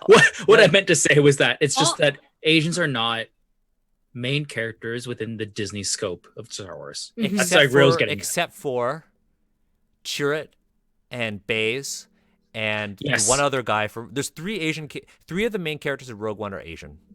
Yes, but Oh, even I then, literally asked who's Asian in Star Wars. There's Rose, right? Oh, Yeah, no, that was the big That's controversy. that's a different that's a Yeah. whole other thing. I love Star Wars so much. I've got a Kanan Jarrus figure right on my desk, and the most niche Star Wars action figure I own. This for the stream. I don't know if any of you Is that a Disney Infinity 3.0 figure? Yes, it is. But this Fuck one, yeah. this is a very specific Mandalorian. Bodhi, that's the name. This is a very specific Mandalorian action figure. And if anybody can recognize where this comes from, oh man, we best friends. Where's the pedestal? I need to see the pedestal. That is very I've specific seen- action figure. I would I'm be very scared to get surprised into Star Wars more. if y'all could recognize that. Star Wars can be like very inaccessible. If you're like, I'm very scared. if you are, my hot take, if you are not white Oh, we have a winner. Britain, Somebody got it. and you want to like get into Star Wars, like it can be very inaccessible because there's all this lore. We literally have a dozen movies. We're expected to kind of just like know what's going on. And it's all kind of white people who just like are being samurai. It's tough. And like, if anyone told me like I can't get into Star Wars, I'd be like, valid. That makes sense. There's a lot. I tried really hard. It's because basically when the 7th movie came out, I had a bunch of friends who were really into it, and I was like, all right, I want to give this a try, but I feel like I should watch the original ones before. But the movies were just really old and they didn't really hook me. Yeah, because they're just I white found, samurais. like, they're just kind of boring, and it took me forever to watch 4, 5, and 6. And then once I did that, I watched 7, 8, and then I got to see 9 opening weekend. Yeah. Which was pretty cool. So my running joke is I have not watched any Star Wars. I did watch The Mandalorian. Very Okay. good. I've never seen a Star Wars movie. Okay. And at this point, you're right, Steve. It's going to take a lot for me to want to go back and be interested in it. I mean, You know Rogue there's One was pretty good, actually. Rogue One I was liked great. that one. Mandalorian That was was a good excellent. one. You know who Cara Dune is played by Gina Carano, who is a Mhm. legit martial artist. Like, Yeah, like it's great. A It's legit martial fantastic. artist. Like Yeah. Muay Thai champ, MMA champ. Like, oh, I I can't think wait if for her I to were to actually go have more back- action scenes. right? Ugh, please come back. I think if I were to go watch the movies, I have a running joke with my partner that we're just gonna watch them muted, no subtitles. Yep. And just narrate it ourselves based on the cinematography. Yep. That's awesome. Good luck Yeah. trying to do that for episode 9. It's so Things just Yeah. happen real fast. I wish Pew, there was pew. like a flashing warning for the beginning because it's so like the lightning really got me. I couldn't. we're you know what we're gonna do, because there seem to be a lot of people who are in the chat who like Star Wars. We're gonna do a separate Star Wars thing, and maybe we'll Yeah. do like a collab, because I've been actually talking with Tracy from the Broadswords, Yeah. who is like a huge Star Wars fan as well. She's got Star Wars action tattoos, Yeah. Oh, that's cool. and we were talking about doing like a Star Wars day and just streaming and talking about Star Wars. So maybe we'll do that. Plug for me. I was gonna go Tracy at Breakout Con, but obviously got canceled due to like shelter in place. We're gonna go to the gym and we're gonna deadlift all of the D&D strength modifiers because there's for every strength there's a deadlift number, Yeah. and we were gonna deadlift. it. Really? You were gonna That's basically awesome. you were gonna try to find out your D&D stats. Well, I already know my D&D stat. Heads 18, up, I'm 18, everything. No, not even close. So like me being like an athlete and like the things I do, blah blah blah. I'm strength 11. that's really like, it's not embarrassing per se, but like if you think about like how like my physical ability is, and then you look at D&D and you'd be like, Steve's like a strength X. No, it's 11. Yeah, this is a true power fantasy. No, it really is. I mean, 10 True is power supposed fantasy. to be the average, 10's and anything average. above 10 means you're exceptional. So 10 means you should be able to deadlift 300 pounds. Whoa, what? Yeah. Wait, so You what's don't strength discount 2? yourself. What's strength 2? So you take your You went from 10 and then you went all the way down to 2. No, because you take your strength and multiply by 30, and that's how much you can deadlift. Okay, so 60. So if you can deadlift 60 pounds, you have strength 2. Okay, and can you define deadlift for me real quick? Pick up a weight and just hold it at And waist just stand level. up. Yeah. Just stand up with Just it. stand Okay. up with that. Yeah. I'm It's curious now. It's I'm You'd not be very surprised. strong. So it's actually super interesting, and I've used it in the past to like help motivate some folks. Where I'm like, hey, like you can actually like measure progress within like a D&D framework, and if that works for you, do it. Deadlifts are like a great exercise, and like they are a very good benchmark and used for like a lot of different like measurements. That said, if you're looking for 18 strength, that is not reasonable, and it's very like at some point in time you have to like just give it up. You have to understand. I learned something new today. Yeah, I learned something new too. That's really neat. We have so much content to do. Oh my god. So I can't wait for the art episode because I think I'll have a lot more to say than I did for this one. yeah, Daniel, you want to take us home here? I'm gonna take us what are our home. next steps here? Next steps. Hashtag content. Hell yeah. Next steps. Next Friday, we're gonna be joined by some of our Southeast Asian fam. Woo! Amazing. Ajay is also going to be joining us next Friday. We're going to dive into families, clans, and caste. Woohoo! Oh, So what I'm That's actually going to do is I'm going to take Harn, which is a European game, and I'm going to actually open it alongside this, and we'll look at it both ways. amazing. that super crunchy one you prefaced this Yes. session. We're not going to look Okay. at the crunch. We're just going to look at the one section on family because it is a part of it. So we're going to look at Harn. We're going to look at Oriental Adventures. We're going to get through this. We are actually at page 31, fam. Woo! So a lot of this, I think we could. Oh no, that's honor. Two pages to honor. No. Oh no, honor is its own chapter. Whoa! Page- Prepare to get wasted. So we're gonna do honor. We're gonna actually probably Oh, there it honor. is. Honor is Honor! only 2 pages. We're gonna do honor, and then money equipment is something we'll eventually do. Oh god. Okay, we're gonna have to do it. Oh, there's some art there. And that font. Yeah, we're gonna go through all of this. We're gonna go through weapons. If you know somebody who you Oh think my would, god. yeah, if you know somebody who might be a good guest to help us out, let us know. Hit us up. We'll be coordinating this.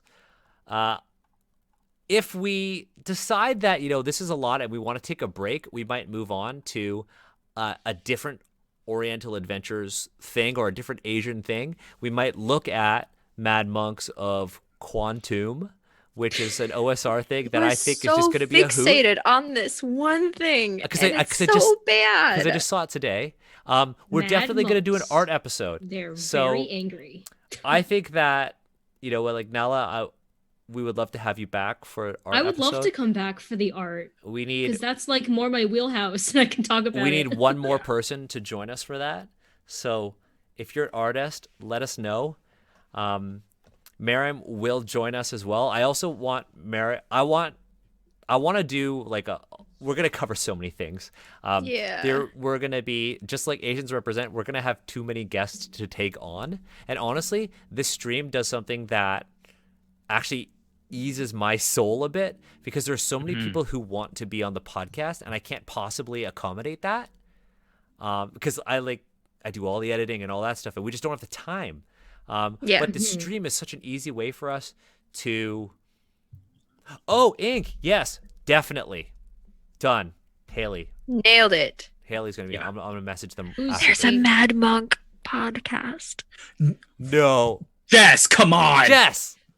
I'm sorry. I went to the WordPress, Okay, and so- I'm just like, oh, So no. Jess, I feel like you've committed to joining us for a Mad Monk stream. It's called Oh, Mad boy. Monks. I feel like Oh, it's have. called Mad Monks. It's called Mad Monks. Okay, let's not shit on other podcasts, but No, it's fine. no, I do that all the time. I on will my Twitter. shit on the blog and the content and So we've got a lot of stuff in the future. We're going to be doing some cool stuff. We're going to be doing some art streams. We're going to be looking at the art of not this Oriental Adventures edition because there's barely any, but we will be looking at the art of the 3rd edition Oriental Adventures. Use the trove. We're also going to be playing video games here. So I talked about it on Twitter. I'm going to be streaming Worlds of Horror on this channel. Worlds of Horror is an indie game that is based on the work of Junji Ito. I don't know if you folks are very, very good. That shit'll fuck with your head. So we're gonna play some I'm just horror games saying, here. you gave a choice on Twitter, and that was like a not choice. Like that was a silly thing to put up against it. I know. I was stupid. Like I wanted to play. I was like, oh, maybe this was. I had both of them in my Steam, like cart, and I was like, I really hope that people pick Sekiro, so I have an excuse to buy it.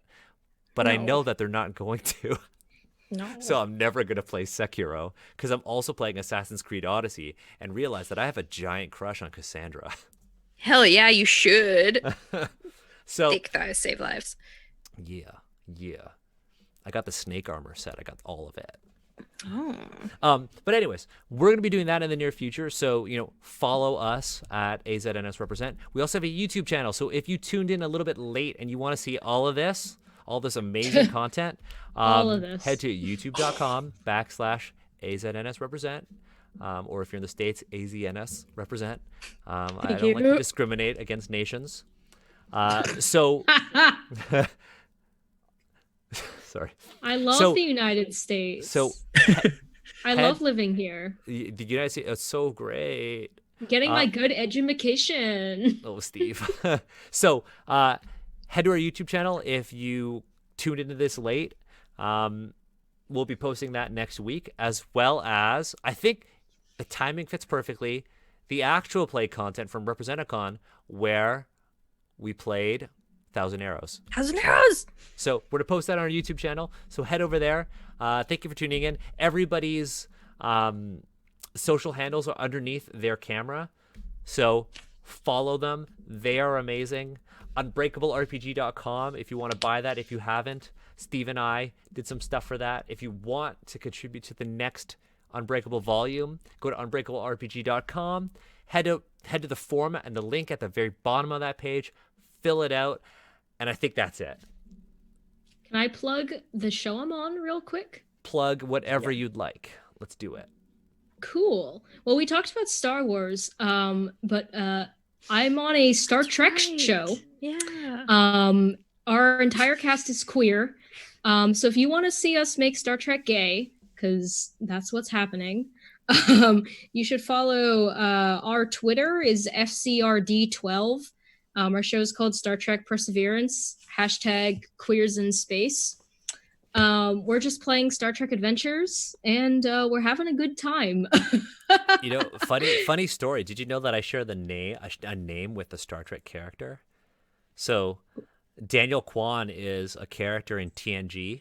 He was an engineer, and he killed himself in the first 5 minutes of the episode, and that was the mystery of the episode.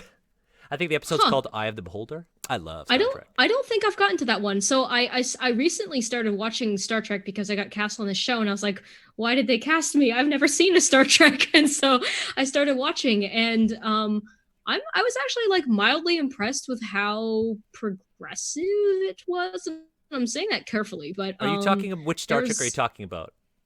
I started with Deep Space Nine and The Next Generation, which I'm currently working through. Okay, because the original series is like the only person of color operates the space phone. It's like come on. What's the link on the Twitter? And I'll put it in chat. I guess there's what do you mean Sulu the as well. link?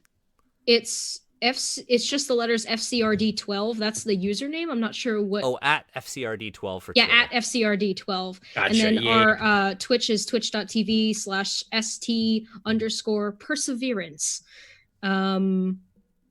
We are, yeah. And actually, the channel is doing a charity event this week to raise money for Doctors Without Borders. And I'm sure that schedule has been posted on that Twitter. Nice. So if you want to help support a great cause, do that. And we're having a special episode of Star Trek Perseverance on Monday. So in a couple days. I gotta say, I have more than 20 years of Taekwondo training, and I still struggle spelling perseverance. Perseverance? I know. When I got cast on this, I was like, we're all going to learn how to spell this word. Perseverance. Perseverance? Yes, perseverance. We're smart. Yeah. We're smart. We definitely fit that Asian stereotype. Oh, yeah. I can't do math. I look because the first thing we started was like, man, there's a lot of numbers in this edition of D&D. That was my first thing. I think, like, I don't know if we were live yet, but I opened up the thing and I was like, fuck, that's a lot of math. Yep. And that's what we got to end with. We're just going to end with, math. fuck, that was a lot of math. A lot of Thank unnecessary. you all.